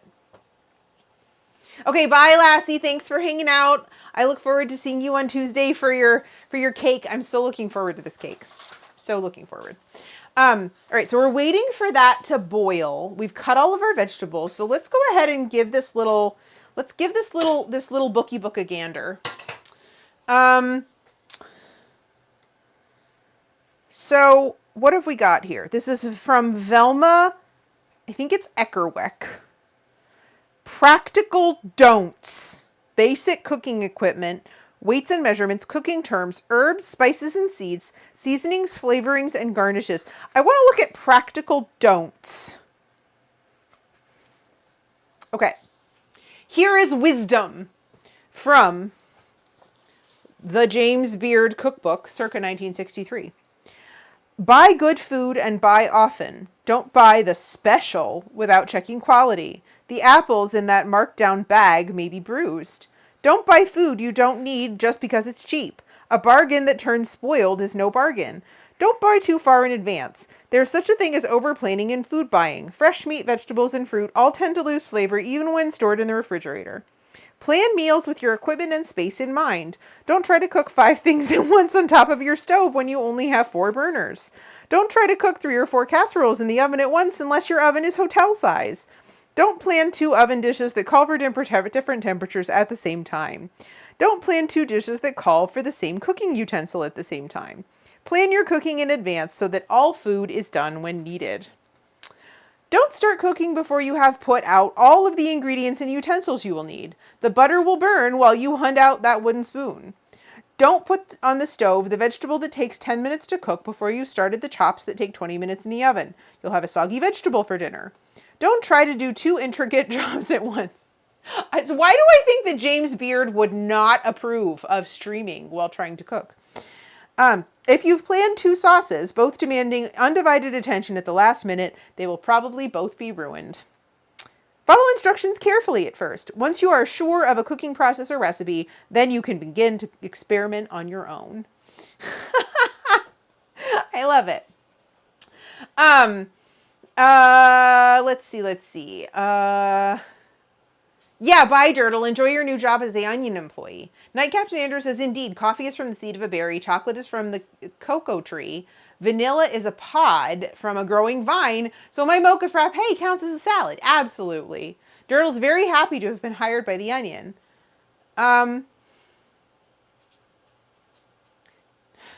Brett says probably halfway through, using like you would risotto, where it's more of a thickener than anything else. It's using the yeast and the flour from the pasta to thicken the soup instead of straight adding cornstarch or having... I mean, I guess, but like, I mean, that's the way most soups work. Like, most soups involving pasta tell you to like put it in and you... I know from experience that it doesn't work for my family, so I'm not going to do it. And if it's liquidy, it's liquidy. It's fine. Who the heck plans 2 sauces? That's greedy. I mean, this is actually good advice. Like, it is good advice. It's just kind of basic for me, right? Like, I feel like these are kind of mostly things that I've kind of gotten past and figured out on my own.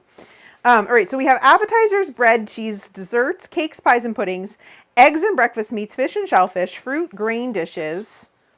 Oopsie. Meat, pasta, poultry, salads and salad dressings, sauces, soufflés, soups, vegetables, and legumes.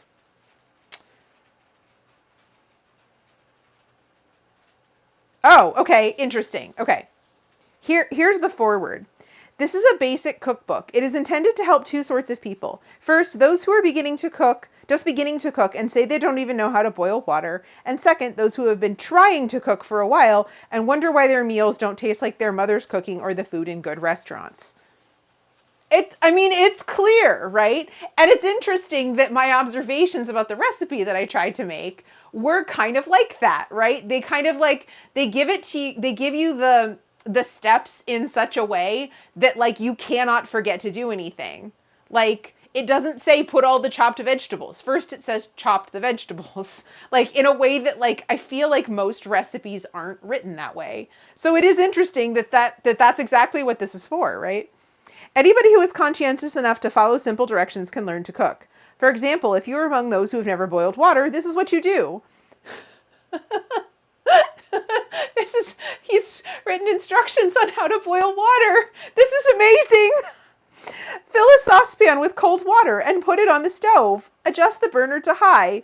Let the water heat until it bubbles and surges, and that is boiling water. I assure you in all seriousness that many of the recipes in this book are not much more complicated than these instructions on how to boil water. Most cooking, even of elaborate dishes, is merely combining a number of very simple operations. A lack of knowledge about basic cookery can be somewhat inconvenient. Not long ago, some friends of mine started off from New York for several months' stay in the Near East. Their luggage consisted mainly of case after case of canned goods, packaged foods and mixes, and dehydrated soups. When all the cases were stacked up on the dock, the scene looked like a receiving platform of a grocery store. The pretty young wife perched herself on a case of soup and explained they had to take their food with them because, oh my God, this is so... Oh my God. Okay. We're going to continue to read this, but this is not what I expected. The pretty young wife perched herself on a case of soup and explained they had to take their food with them because she wouldn't know how to cope with the produce sold in Near East markets. She had never really cooked, she admitted, except to fry hamburgers and use mixes and frozen dinners. Okay, thank God. I thought that was going to a much worse place. Now, there's nothing wrong, of course, with mixes and frozen foods. They're especially valuable when time is precious and shortcuts are necessary. But you'll never achieve confidence in your cooking ability if your culinary skill depends on using ingredients that someone else has mixed or seasoned or pre-cooked. Like almost everything else, walking, driving a car, painting a picture, you learn best by doing. There are 3 very good reasons why you should learn basic cookery: practical, gastronomical, and personal reasons. On the practical side, it's a stubborn economic fact that preparing your own food is cheaper than buying it ready-made. I'm not actually sure that's true anymore, necessarily. Depending on your context, right? Depending on the context. Gastronomically, it's a fact that old-fashioned home cooking is tastier and more varied. As for the personal side, it's a fact that cooking is fun, especially good cooking.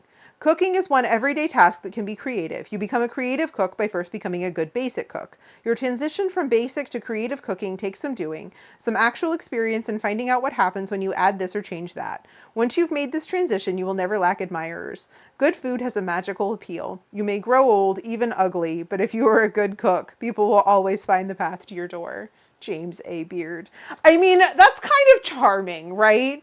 Like, that is actually kind of lovely. It kind of acknowledges that, like, not everybody knows how to do this. And if you want to get good at it, you have to practice. It's, like, surprisingly wholesome.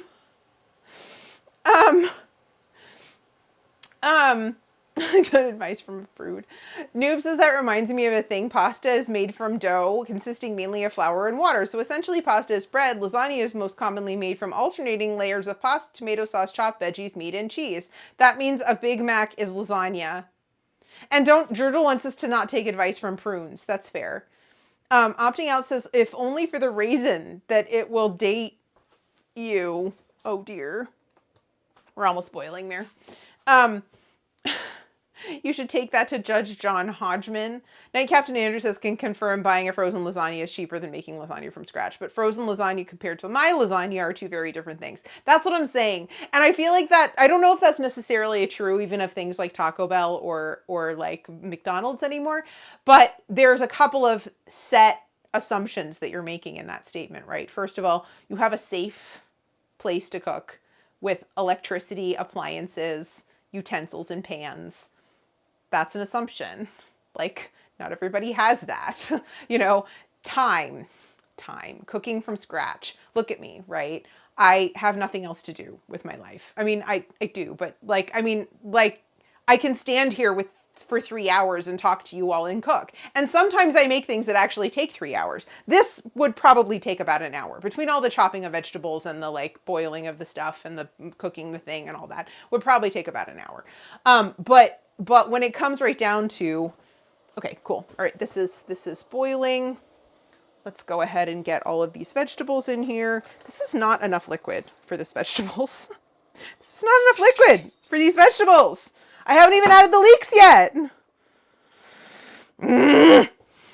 Okay, hold on. Oh, what kind of dog is he? He's French. Question is, do I have... Don't think I do. I don't think I have bouillon. So we may just have to do salt and water because this is not enough liquid for these vegetables. Not even close. Which is why I wasn't super duper keen on cutting even more vegetables. But yeah, no, I don't have any bouillon. Oh wait, no, I might. Hold on. What's this in the back? Fuck yeah. Amazing. That's exciting. Okay. So we're going to do this instead. We are going to do another 2 cups. 1 cube in 1 cup of boiling water to make 1 cup of broth. Let me grab this. Let's go ahead and heat this up. Heat up our little kettle here. Do you have water in it? You do. Nice. So we're going to take 2 bouillon cubes and we're going to shortcut this. I could probably also just like add 2 cups of water, but because this soup has a relatively short cooking time, I want to get this flavor dissolved and not leave it to chance. Okay. Night Captain Andrew says cabbage releases a lot of water as it cooks. Okay, that's a fair point. You're right. That's a fair point. But, oh, maybe. You could be right. Now that I'm stirring this, it might be okay.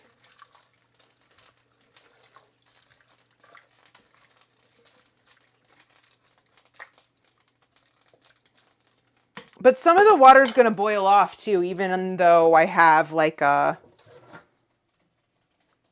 have a lid, right? I have a lid that I'm using. Hold on. I'm just going to do this. Because there's a lot of leaks in here too.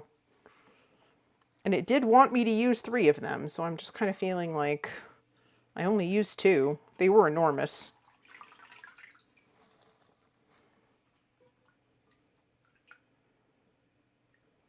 And of course, one of the things I don't usually do, I don't usually cook with turnips. I don't usually boil cabbage. Like usually if I do anything with cabbage, I roast it or braise it. Like I don't really do this. Okay.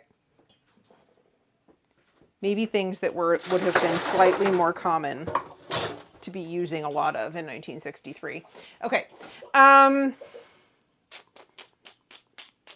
Dirtle says when Leah makes things that actually take 3 hours, she has to plan a 7-hour stream. Fair. Opting out says if she posts it and just chatting, she can cut it down to 6.5. That's true. And Captain Andrew says if you've ever made your own sauerkraut, you'll observe that the cabbage releases water even when it doesn't cook. I've never done that. I've not made a lot of cabbage. And I will be honest, my family did not eat cabbage growing up. I don't know that Grog's family ate a lot of cabbage growing up, and as a result, I didn't really prioritize cooking it for him. Elusive, hi, how are you? We are making old-fashioned vegetable soup and roast beef sandwiches. How are you? It's good to see you. I mean, this might be okay. It's looking a little bit full, even without the leaks. I cannot add all these leeks, you guys. I just can't. It's so many leeks. It doesn't even fit in the pot. I think I just have to accept that modern leeks are mutants. And I think I don't have a choice. I think, like, this is just not going to be immersed. Like, whether the cabbage releases more water or not, it's just, like, it's not enough liquid.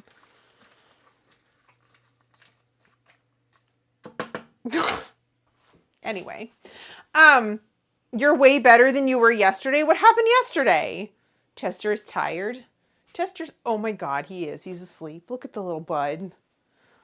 I had on his favorite sweater earlier and I took it off to go like get in the shower, and he curled up into this little curly comma ball. It was really cute.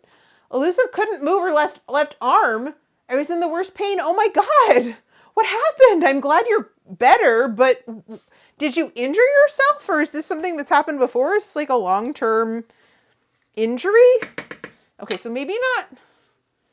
I'm gonna go ahead and make 2, and I'll make 2 cups of bouillon, and if I don't use it, then that's fine, but at least I'll have it. Yes. You don't know. I think I slept on it wrong. Oh, are you over 30? I'm sorry. Yeah, that's the thing that happens. It's just a subscription that you didn't know you had that just suddenly appears where your arm just like doesn't work.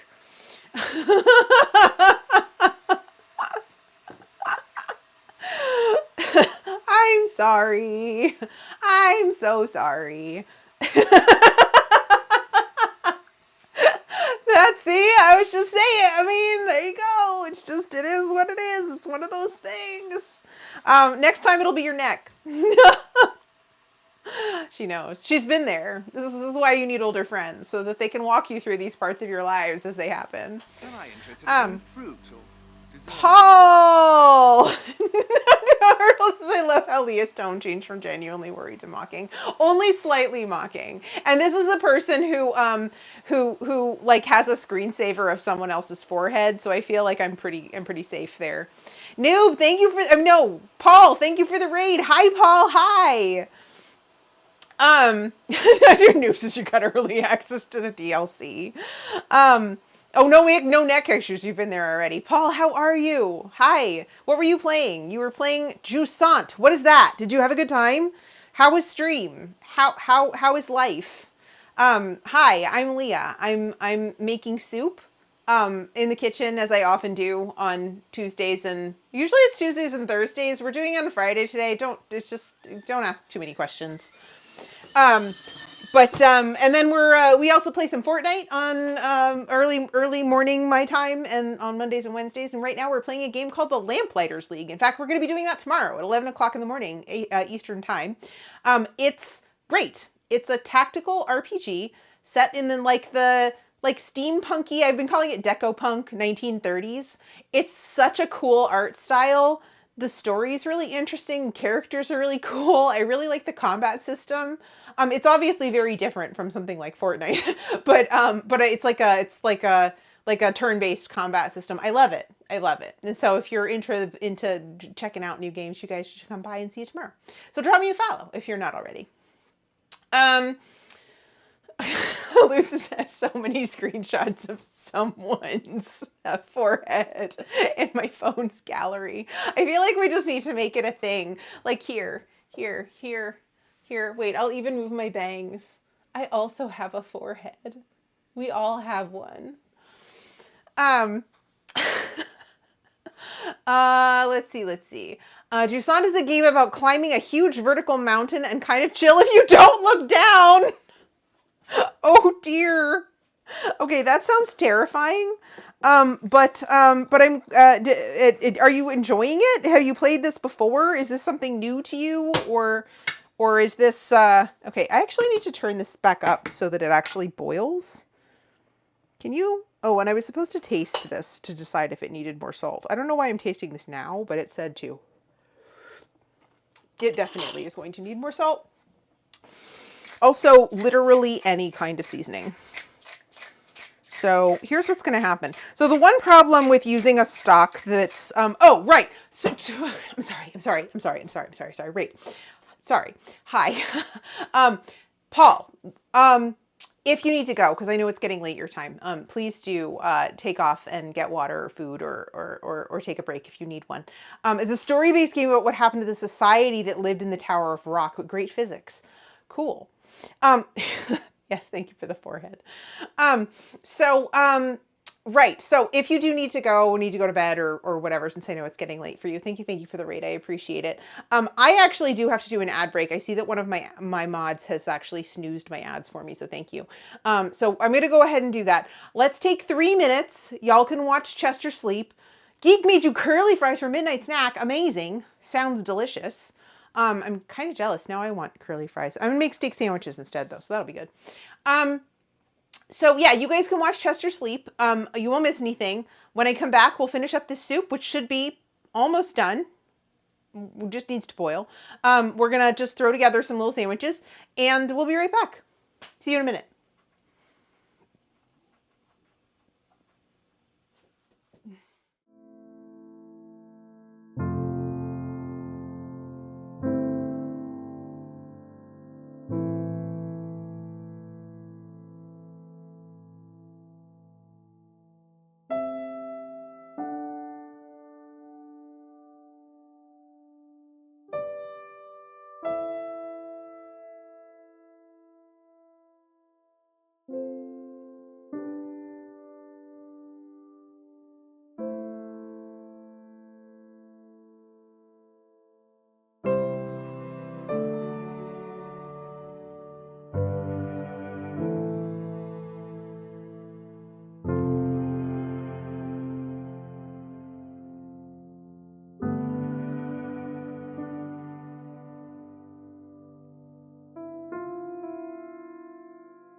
Hello and welcome back.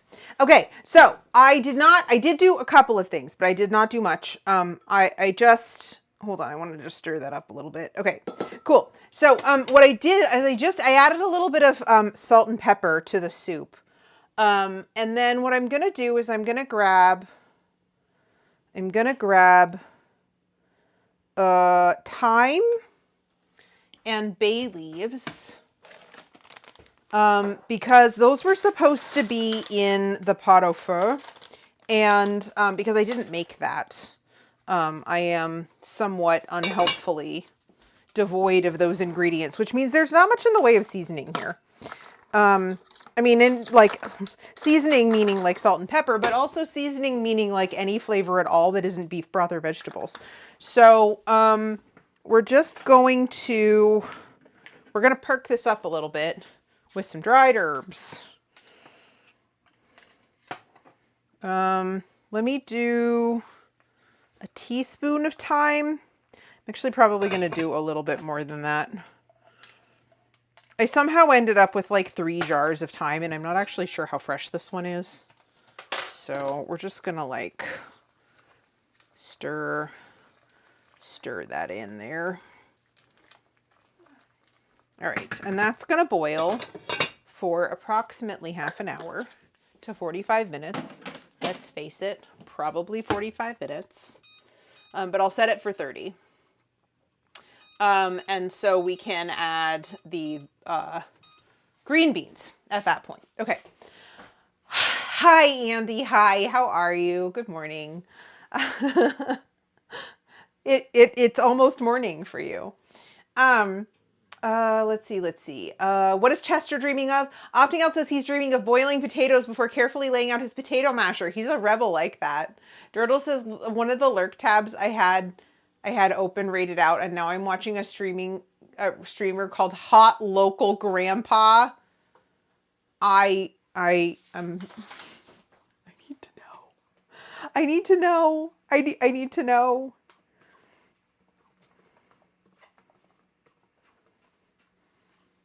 I'm sorry, I just need to know. Oh, I mean, he's young though. He's still young. He might be a grandpa, but he's still quite young. A young grandpa. Yeah. How old is but more importantly, Chester is dreaming of non-mutant vegetables. Yes. How old is Chester? 13? Yes. 14 in March. He's a good boy. Yeah, he is. He's awake and drinking water. In human years, he's around 75. Yeah, he is a good boy. Oh, the other thing that I did is I pulled out, I had a French bread in the freezer, and so I just put that in the oven to warm it up, because what we're gonna do next is we're gonna make a sandwich. We're gonna make a roast beef sandwich. The sandwich is French bread, sliced steak, butter, salt and pepper. That's it. Which is like, okay, it wants us to like actually like barbecue a rump steak and make the rump steak and all that. We can optionally use garlic butter, which is what I'm gonna do. And it wants me to serve this with a bowl of radishes, onions, and celery, and a bowl of heated potato chips. The potato chips have to be heated though. So, why? I wish my mother were here, because heated potato chips, so confusing to me. In fact, you know what? Hold on a second. I don't know what my mother is up to, but I'm going to text her, because what is with the heated potato chips?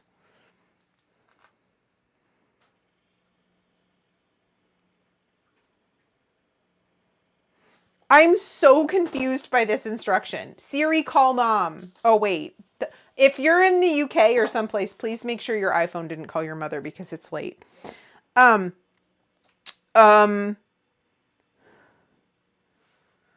Okay. What the fuck did people really actually heat up their potato chips.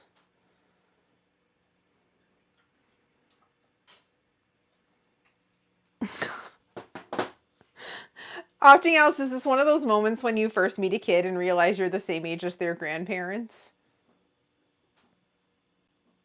Oh, yeah, that happened to me yesterday. So yesterday, wait, what was the discussion? Oh, we were talking about relationships, and after she talked about her adventurous 20s and the two long-term relationships that she's had, um, she asked me, she said, "Oh, you mentioned your husband earlier, or partner or husband?" I said, "No, his husband." And she was like, "Yeah, okay." And she was like, "How did you guys meet?" And I was like, "Well, we met playing Dungeons and Dragons." And she's like, "Oh," and then she was like, "Oh, that's amazing. That's so cool. I love it." I was very excited. I usually get a lot of enthusiasm when I tell people we met playing Dungeons and Dragons, but it's just how we met. And then she said, "Oh, how long have you been together?" And I was just like, okay, so I think we met in 2009 and we got married in 2010. So we'll be married 15 years this year. And she looked at me and she was like, and I'm like, "What?" And she's like, I'm like, "You were in like high school or something." And she was like, "No, I was in the 6th grade." And I was like, "Oh my God. I'm letting an actual baby put chemicals on my head. I'm sure this is fine." Katie says, it must be one of those chips that have gotten those chips angry if they were heated. Katie, are you off work yet? We're not into hell. We're not into like hell months yet.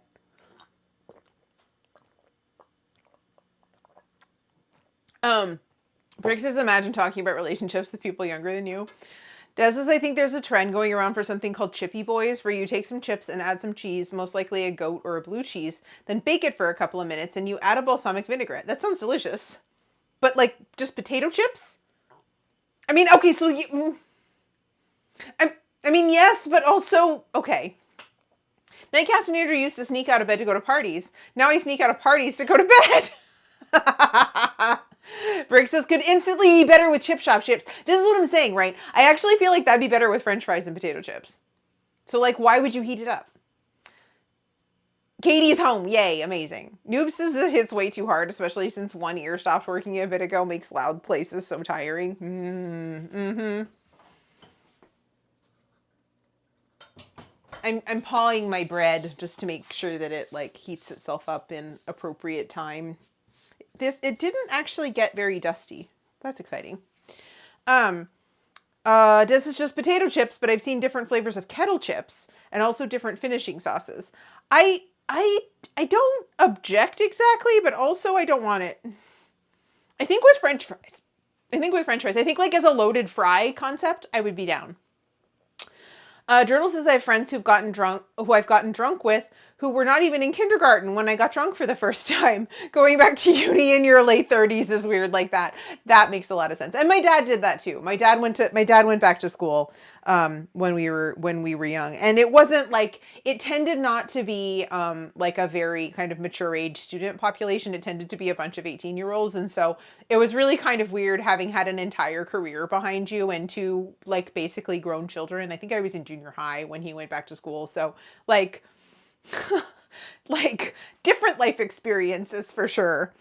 Mom has a vague recollection of that, actually. Can't say that I recall it being common, but not unheard of either. I'm not heating up potato chips. I don't even have potato chips. Do I have potato chips? Sometimes we have potato chips. Most of the time we don't have potato chips. Yeah, there's no potato chips. Des says, I think it's meant to be one of those fancy quick snacks using the items you'd most likely already have in your house. That's interesting. No, that's true. I mean, warm homemade potato chips are delightful, but I'm not gonna like get store-bought potato chips from the store and heat them up. That's just weird. I mean, nobody else thinks that's weird? Like, really? That's really what we're gonna do? Also, I accidentally microwaved my butter for too long, and it got a little melty, but actually I don't know that that's necessarily a bad thing. I think we can still do this. That's herb butter that I had frozen since since Christmas. You seem sufficiently crispy. We'll cut you in half and see how you're doing. All right. I'm gonna do this. Cut you in half like this.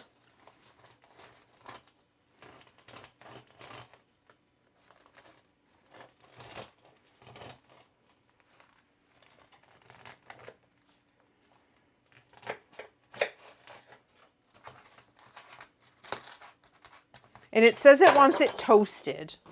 So I'm gonna throw these in here on broil.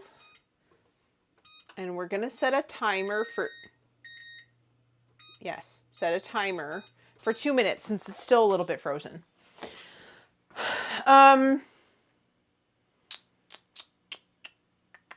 Dirtle says potato chips go unheated in the Fire household. They kind of do. Yeah, they do. We don't usually buy them. Sometimes we do. Like sometimes, so our Imperfect Foods box, the grocery box delivery that we get, they have these Uglies potato chips that sometimes they throw in my order.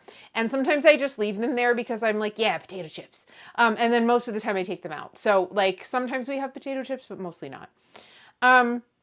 Katie says it's definitely weird. This is always definitely weird, but I've seen him probably done weirder. I mean, I would still eat it. I still want to eat it. I would still eat it. Night Captain Andrew kind of wants to put some Ruffles in the air fryer for a few minutes just to see. Go for it and let us know how it goes.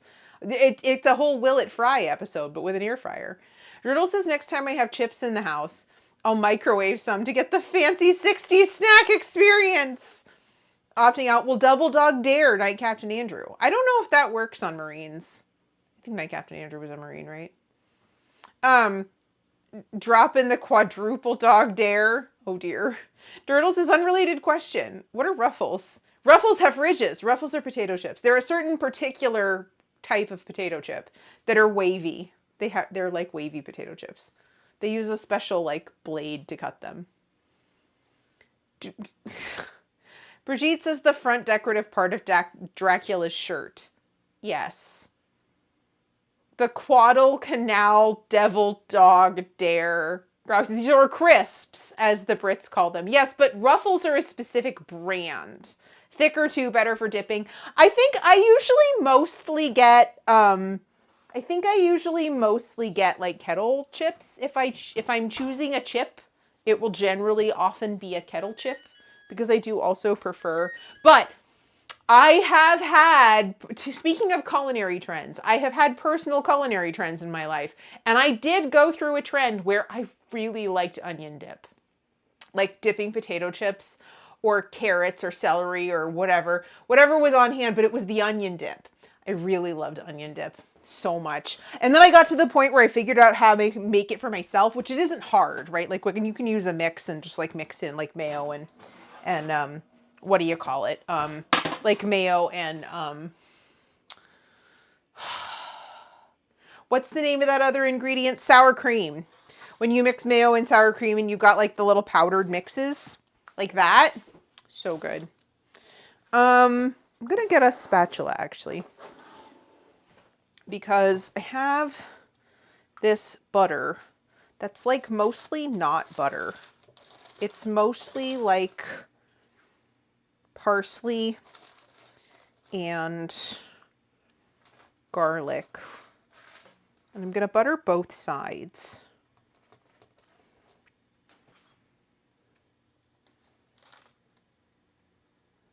Not sure what's up with that. Probably just garlic that got a little brown.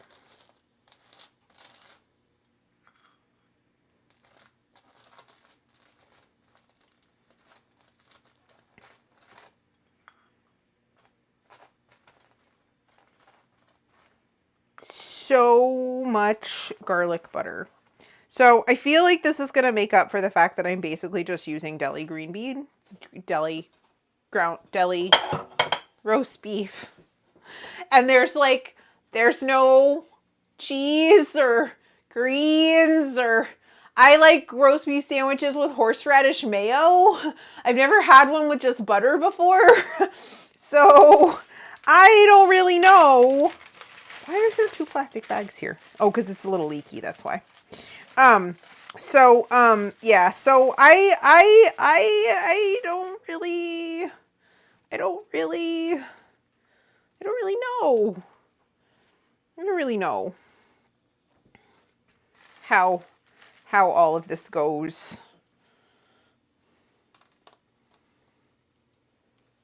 Does that seem right? I guess that seems right. Like maybe what I'll do is I'll do kind of like one like this. This is for dinner after all. We'll do like one like this, like so. And we'll do one like this, like so. There we go. And then you put this away. But I decided that I needed to make something else out of this book. Not just because, like, you know, it's probably not long for this world, but also because, you know, me and Soup, we are not friends. And then I'm going to go ahead and cut this like that. And then I'm going to cut this like this. Because I feel like growing up, I got way more sandwiches cut on the diagonal. So I feel like that was also potentially a proper culinary trend. Hi, Mini Des. I can't properly party because I have a knife in my hand.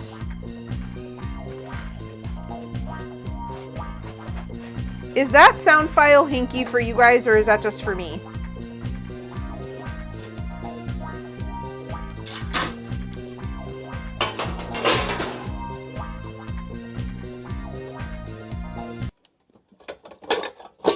All right.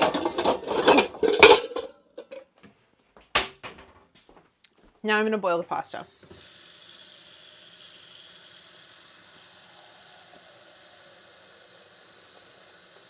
And I think the soup had like 20 more minutes on it. All right. So that and some salt.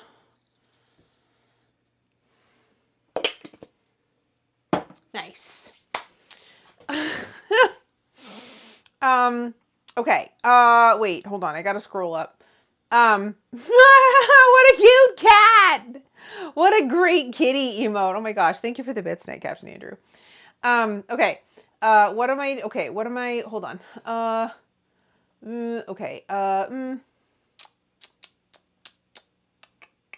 Brigitte with the only helpful answer in a sea of joke answers. Thank you, Brigitte. Katie says onion dip is delicious. Baker says dip is delicious. Des used to love to dip the cheddar sour cream chips in French onion dip. Night Captain Andrew says my bean dip culinary fad has lingered as I still add refried beans to my queso. Yum! Opting out says if your onion dip is hard, it isn't dip. That's just an onion. Katie says it's a dream combo. Dirtle says, let's see. Dirtle says, no, the dream combo is Red Bull with a Shogestangeli. Oh boy. I didn't review umlauts yet. Briggs says, does no one use flavored hummus as a dip here?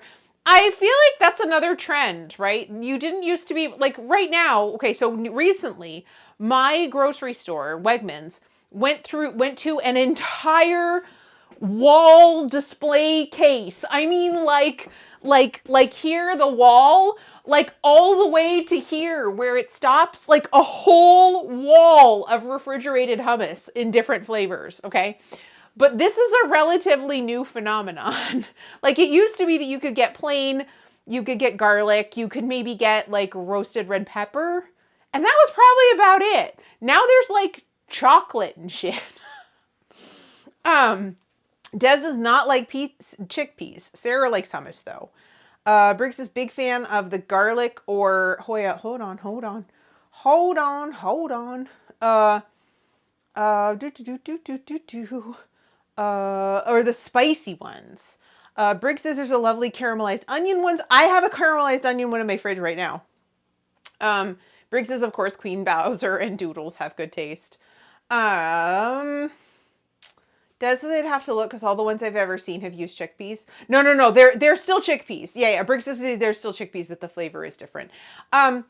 Des says, yeah, it's like apple juice. If a fruit drink uses apple juice as its base, I can't drink it because the apple juice overwhelms it. It's the same thing. The chickpea flavor overwhelms it for me.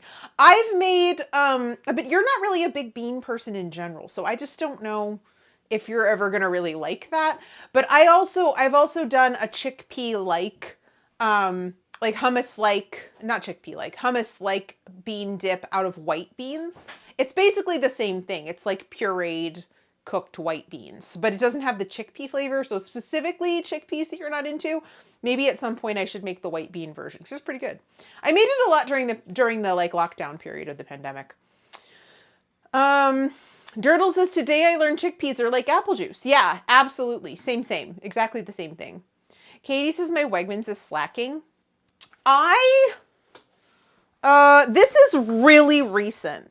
The other thing is that my particular Wegmans location, I think is pretty well aware of the fact that they lose business to the international grocery stores in my area. So for example, for a while there, we were basically only buying, this is probably like about 10 more minutes.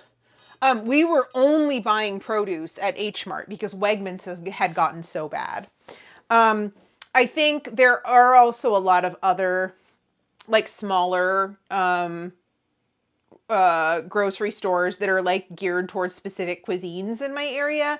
And I think what happened is that it's made my Wegmans diversify a lot more out of the things that you might typically see in like, I don't know. I mean, who knows? I don't want to like say some places are more diverse than others. Some places are more diverse than others. And the place where I live is very extremely diverse. Like very extreme, like to the point where at least in the county that I'm in, the school district that I'm in, we are a majority minority county in terms of the school district. So like all told, fewer, like I think only 40% of the county is white, is Caucasian. So like I feel like it's particularly diverse. I don't know. And I think they're very well aware of the fact that they do lose business to places like H Mart. And they certainly have in my case because their, stuff was crap there for a while. Yeah, this is not very soupy. This is very cabbagey is what this is. I'm going to add a little bit of this liquid to make it a little bit soupier. Because I want it to be a little soupier.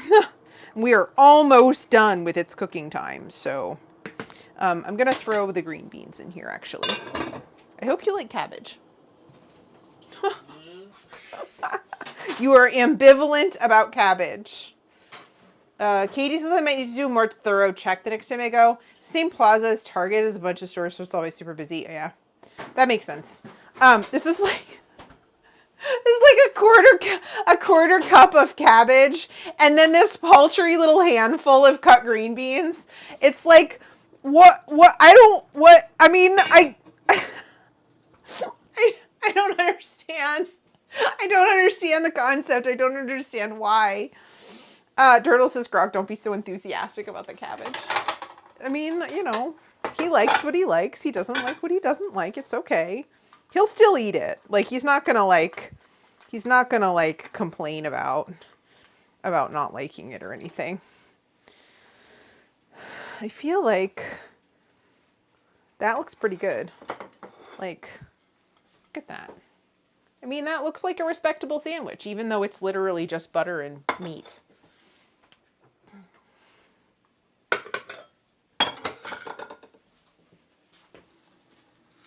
And then I think this is al dente at, hold on, I think it's like 6 minutes. I threw the package in the trash.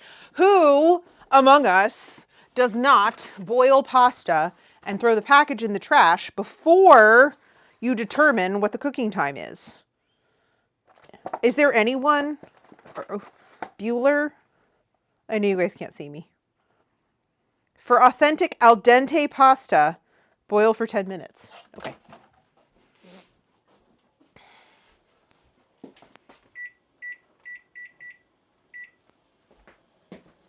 I'm going to turn this down a little bit. It's going to boil over. Grog,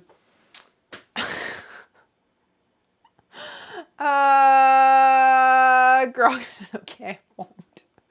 Now, Captain Andrew says cabbage is great when I'm the only one eating it. If those around me are also eating it, then I need to find an excuse to be somewhere else a couple hours later.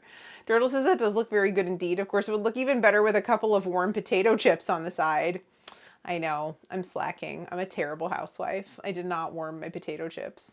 That sounds like innuendo.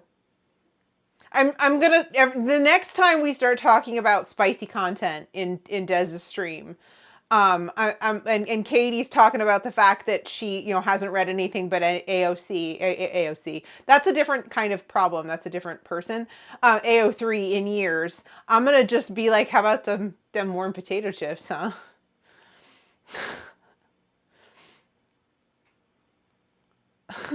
AO, exactly. Katie says, although I usually read it and then promptly forget what the box said after throwing it out. There you go. Yeah. Yeah. So you can just expect on Monday, Des, it's going to be like, so get any warm potato chips over the weekend? I'm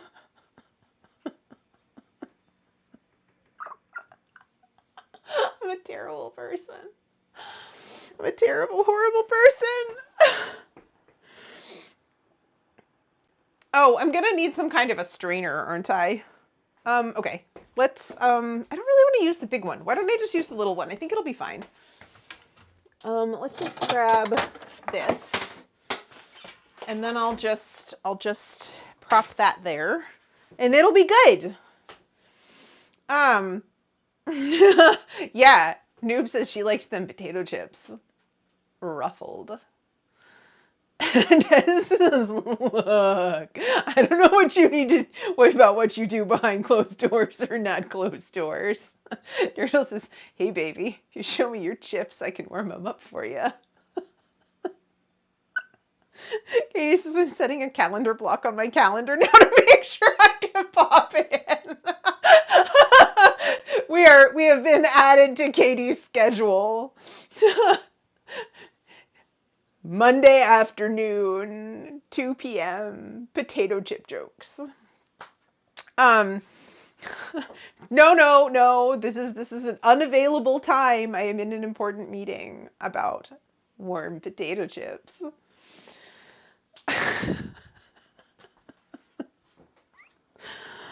Oh, God. I don't know how this is going to be. Okay, so like in fairness to the recipe, right? In fairness to the recipe, I'm kind of like, I didn't do the pot au feu, right? And so that's like a slow cooked meat dish. It's not stock from a box. Like it's not, just half an hour with dried herbs or whatever. And so to an extent, this is not the recipe's fault, right? But also, looking at it, I'm just like, that is so much cabbage. Quill likes French fries better. That's fair. Dirtle says, sorry, boss. I have an important potato meeting right now. No. An important warm potato chip meeting. It's very important that you specify. It's not just a potato. It's not just any potato. It's a warm potato chip meeting. Very important, must not miss. Yes. I don't even know what office people call that anymore, but like the soft blocked time versus hard blocked time. Like, see, so these green beans are just about like what I would call perfect, right? Like they're pretty great. Like that's what I want out of a green bean. I don't want them to look like they've been boiled for 17 hours. And so I'm content with our green beanage. Sorry, I'm looking for that other bay leaf that I threw in here. There's 2 of them. So somebody might just get the lucky leaf in their soup.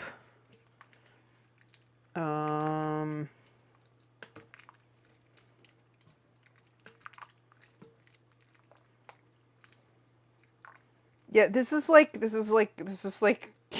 like cabbage and turnip soup. Okay. It's fine. It's fine. This is fine.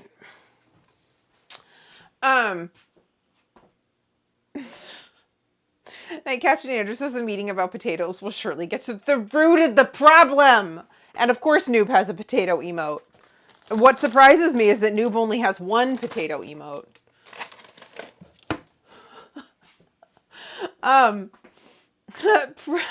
Protected time, potato time. It's all the same. Yes, potato time. I think if you tell your boss you're going to have potato time, though, they're going to have questions. They're going to be like, are you really like getting all your work done? Whereas if you tell them you have warm potato chip time, they're going to be like, I don't understand how to parse that, and thus I'm not going to ask. It's like you can baffle them with your bullshit. Surely you've never done that before, Brigitte. Roxy Potato. I mean, technically. Also the animated one. Oh, so there's an animated version. Does that potato have a tongue? Oh, no, it's hearts. It's a happy potato. It's not a licking potato. I'm much happier about the happy potato than I was about the tongue potato. Which isn't a tongue potato. Wow. We're just gonna... I'm not gonna use those words anymore. I'm not gonna use any words anymore. I'm gonna just stand here for the 5 seconds it's going to take for this timer to go off, and then I'm gonna make bowls of soup.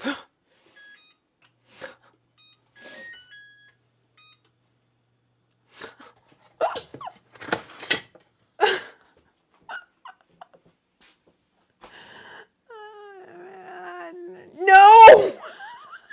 No, Doodle, no, I'm not gonna do that. Katie's is very heated potato chips. Yes, heated potato chips. And they'll be so confused that they won't dare to ask. All right, let's taste this. In fact, I think I need more of like an actual teaspoon than like my little taster spoon for this, because I kind of want to make sure that like the turnips and stuff are all done. Okay, so there's no way to like elegantly manage this. I think I'm probably going to want something else for dinner tomorrow. I think I should probably plan on fixing something else.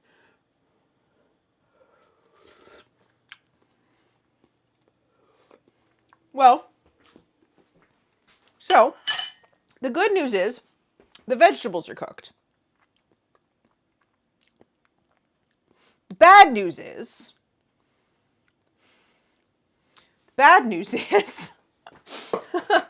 hold on.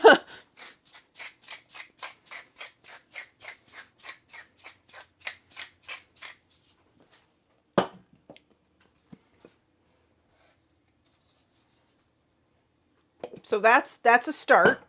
We'll start with that. All right, cool. Let's do this. That's got 2 more minutes.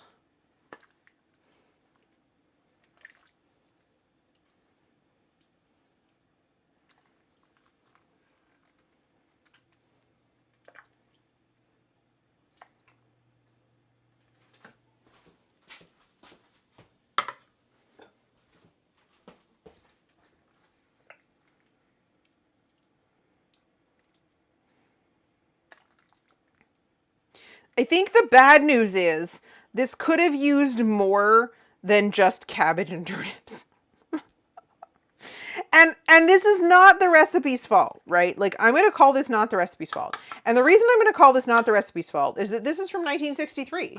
Like, I feel like the assumptions about vegetables are different now.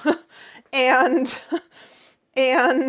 long boiled cabbage is not the choice for many a modern eater. At least not in the United States. It may be true elsewhere that long boiled cabbage is still a prominent feature of culinary exploration.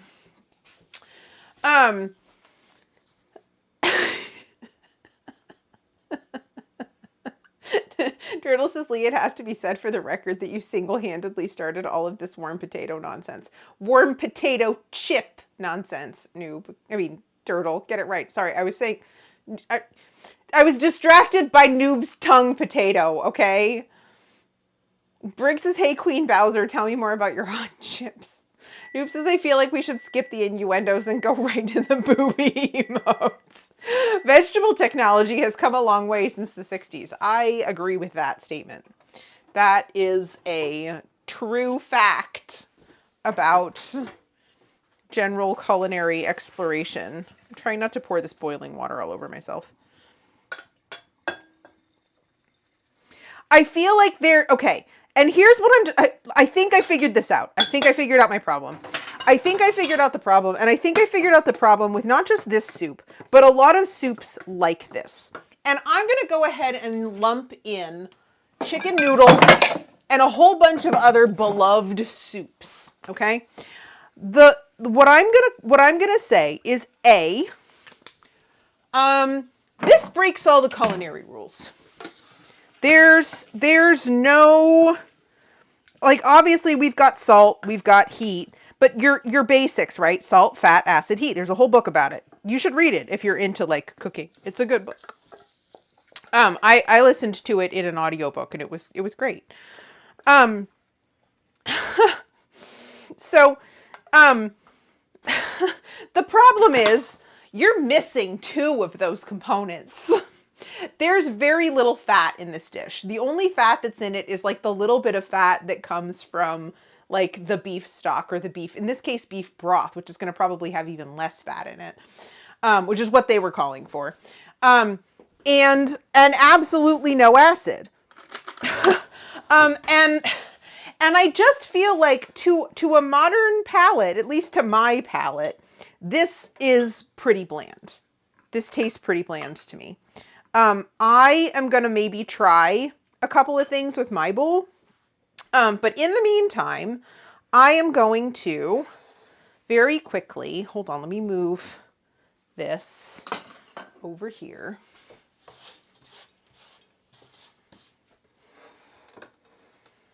And position my sandwich thusly.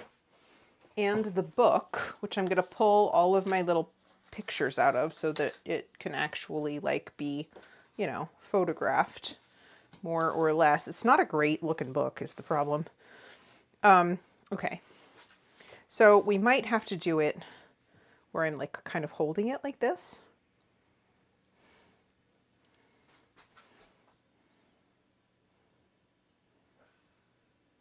That's probably good. This is going to be more of a story post, I think, than like a feed post, but there we go. We have a picture. Durdle says grated cheese helps with any bland meal in my experience. It is supposed to have grated Parmesan in it. The problem is I can't do that. I can't put Parmesan on grogs, and I can't put sour cream either. Dairy. So so, I mean, Parmesan cheese is not going to have like a lot of fat either. I was actually thinking like a squeeze of lemon juice might help this a lot.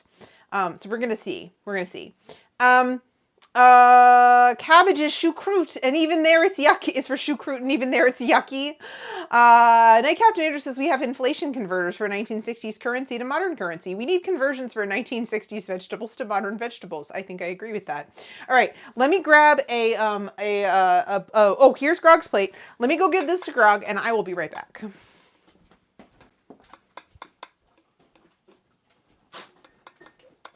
It's not bad. It's not bad. It's just a little bland, I think. So I think probably what's going to happen here is I am going to take this lemon that I partially zested and cut it in half and see about perking this up a little bit and adapting it to a slightly more modern sensibility. Grab some fresh squeezed lemon juice.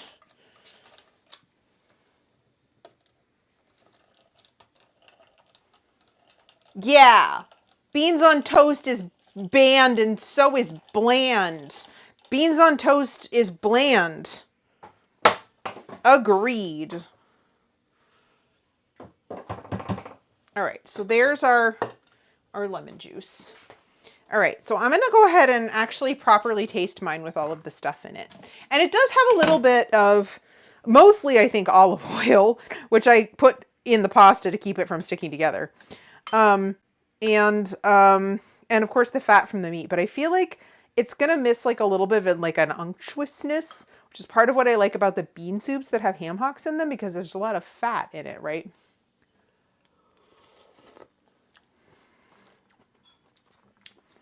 I mean, it tastes like vegetable soup. Like,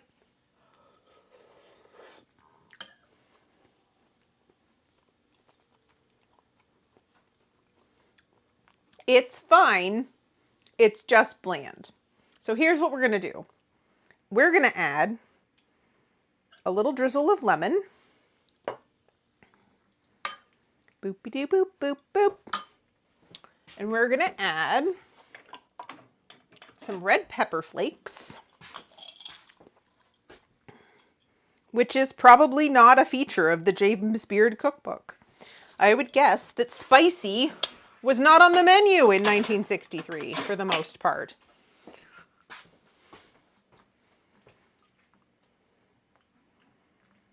Although I do, you know what I do like? I've been saying housewives, or newly married women or whatever. The language in this book is not gendered, which I think is really interesting.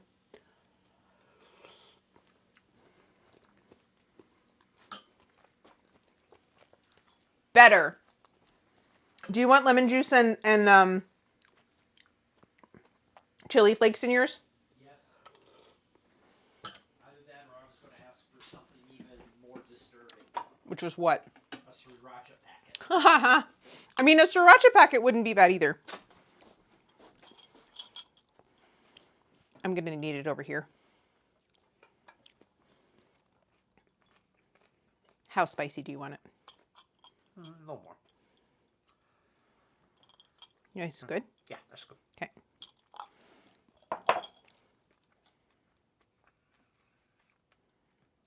There you go. And stir that in because it's just floating on the top. You'll have to tell me what you think, if that improves it.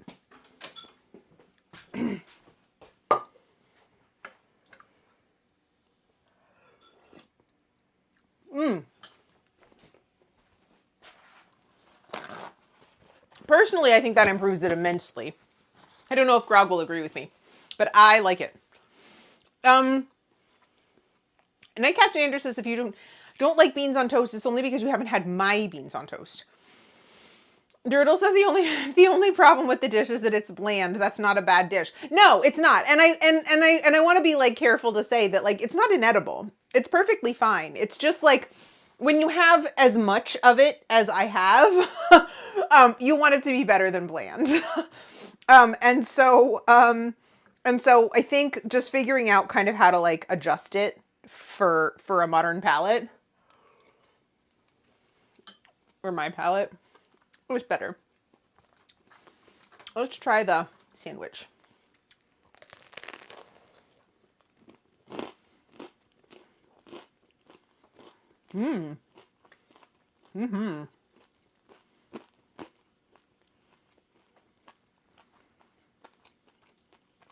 By comparison, the garlic parsley butter roast beef sandwich, very flavorful.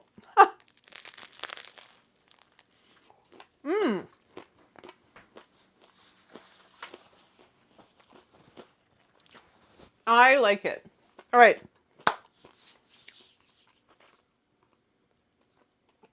Guys, I appreciate Mr. James Beard for not using gendered language in his cookbook from 1963.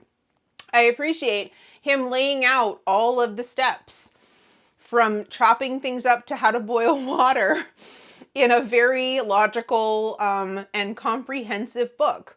I think is probably a pretty good cookbook for its time. I think, however, that for my collection, there are other books that serve the same purpose as well or better. And thus, we love you, Mr. Beard. Thank you for your service. You're going in the bag and you're going to the thrift store. Bye-bye. Let's raid out because I want to sit down and eat. Let's do this. Wait, current poll, James Beard veg soup. Thumbs up, thumbs down. Oh no, where are my thumbs? Please vote in the poll.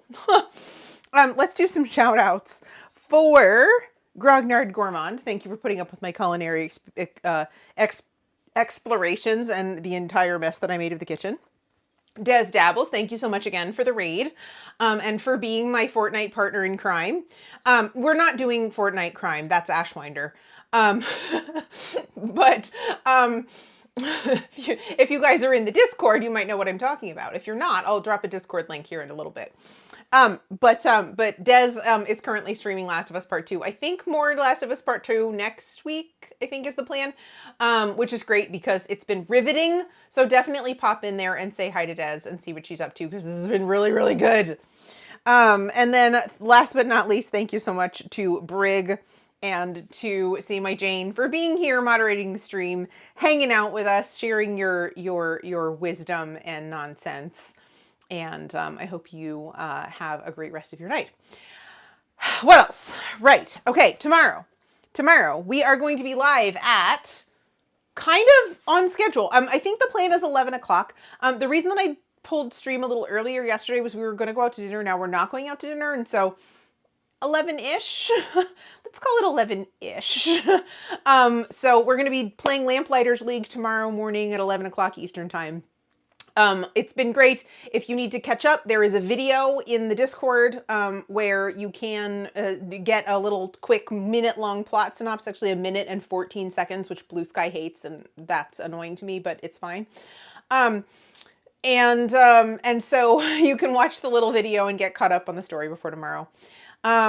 Yes, on Sunday, we are watching Yuri on Ice in the Discord. The first 3 episodes should be about an hour long, maybe a little over, hour and 10 minutes long, maybe, in terms of our watch time. We might take little breaks in between. We'll just have to see how we feel. So that'll be our first Yuri on Ice date, following three more Yuri on Ice dates after that date. So definitely join us for that around 2, I think, on Sunday. Speaking of Discord and all the other socials, I am on Instagram, Threads, Blue Sky, and I have the aforementioned Discord where all of the party fun and shenanigans happen that don't happen here for the most part. It's been busy lately, like really busy. So if you need people to hang out with at any time of the day or night, you can consult the Discord and probably find somebody who will make terrible jokes at you, because that tends to be most of what happens there. Let's see. Oh, okay. So James Beard vegetable soup. The winning entry is, oh no, where are my thumbs? I think that's a solid neutral from Grog. Isn't Yuri on Ice a BL anime? It may very well be. I don't know what that means. Unfortunately, I'm not an anime expert. My friend Des redeemed it for a Make Leah Watch TV show. When we made the goal for the charity stream, we went ahead and encouraged everyone to come watch with us. So we're gonna do a whole watch of the entire series. Boy love. Ah, yes, is very gay. Yep, is my understanding. They have to beat around the bush just a little bit. That didn't come out quite right. They have to be a little careful because they didn't want to get censorship. I guess there's still some concerns about censorship. And so they have to be a little cagey about it, is my understanding, but it is 100% canonically gay love. Right. So, let's see who we have live here. Give me a second. Give me a second here. Let's see what we've got. What am I doing?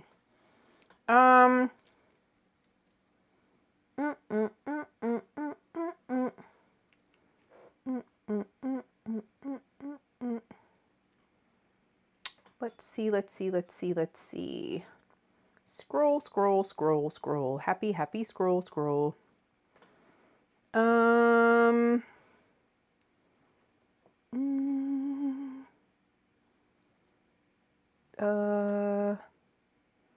do do do do do do do do do. Oh, here's somebody that we haven't rated in a while. Hold on, let me see what they're up to and how long they're going to be going. Oh, they just started. Okay, so they have pre-roll ads, so you may get stuck in an ad if you go over there, but that's okay. We're actually going to go ahead and raid Dinner with Mom. You guys, I've talked before about how I have yet to really find my place in the food and drink community in some ways. Dinner with Mom, however, is not one of those places. Highly inclusive, very LGBTQIA plus friendly. I think all of their kids are on some kind of LGBTQIA plus spectrum. And wait, what? Oh, hi Joe. You did. We made vegetable soup from the James Beard cookbook, circa 1963. And roast beef sandwiches from the same book. It's literally like bread, roast beef, and garlic butter. It's good, but simple. Right. So, yeah, no worries. And I'm like, is Brigitte trying to get me to raid Joe? I'm like, I think I would have noticed if Joe was live. I'm like, that would have been a fun raid, but no, Joe's not live. Joe is here in my stream. Right. So, those of you who don't know Joe, for example, that Brigitte just shouted out, just really inclusive, lovely health and fitness content, and also plays games. And so you should drop him a follow if you want to go check out his stuff. But thanks for coming in and saying hi, even though you missed everything. Oh, their alert just went out. Okay, yeah, because I feel like most of the time I just miss them, but because I was late getting started today, I had an opportunity to actually raid somebody that whose like streams I really, really enjoy. So yeah, as I was saying, very lovely, very inclusive. Mom and dad, most of their kids, I think, are some manner of LGBTQIA plus in varying degrees. And so we're gonna go ahead and raid them. I don't know what they're making. It just says dinner with mom and dad. So that looks like fun. Yeah, just really lovely people and some of the few folks that I feel like super duper at home with in the food and drink space. So dinner with mom is who we're going to raid. Thank you so much, you guys, for being here. I actually am glad that I only have a few seconds and that I forgot to do this before I started the raid. But thank you for making the stream running costs goal disappear in the first instance that it arrived. We absolutely smashed the goal, which means that you don't see that bar again until February. So thank you for keeping this a sustainable place for me to keep open for you and for myself. And so I really appreciate you guys so much. I had no expectation that any of that would happen this quickly, and I don't know why not, because y'all are amazing and lovely and generous, and I know that you value this place and this community as much as I do. So, all right, I will see you all tomorrow at 11 a.m. Have a good night, everybody. Bye.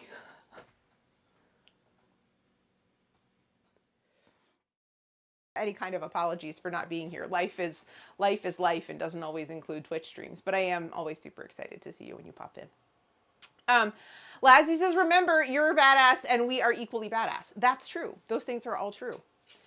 Baker says, we ride or die in the fire kitchen will always be here and understand. Yeah, metaphors, all the metaphors, so many metaphors, all the metaphors. Let's go into something a little bit more concrete because I'm also an introverted. I'm gonna try. Okay, this is what we're gonna do. We're gonna talk about this briefly.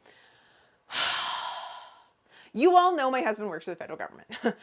You know who's been put in charge of cutting back the federal government. It's the person who put himself in charge of Twitter. We all know how well that went.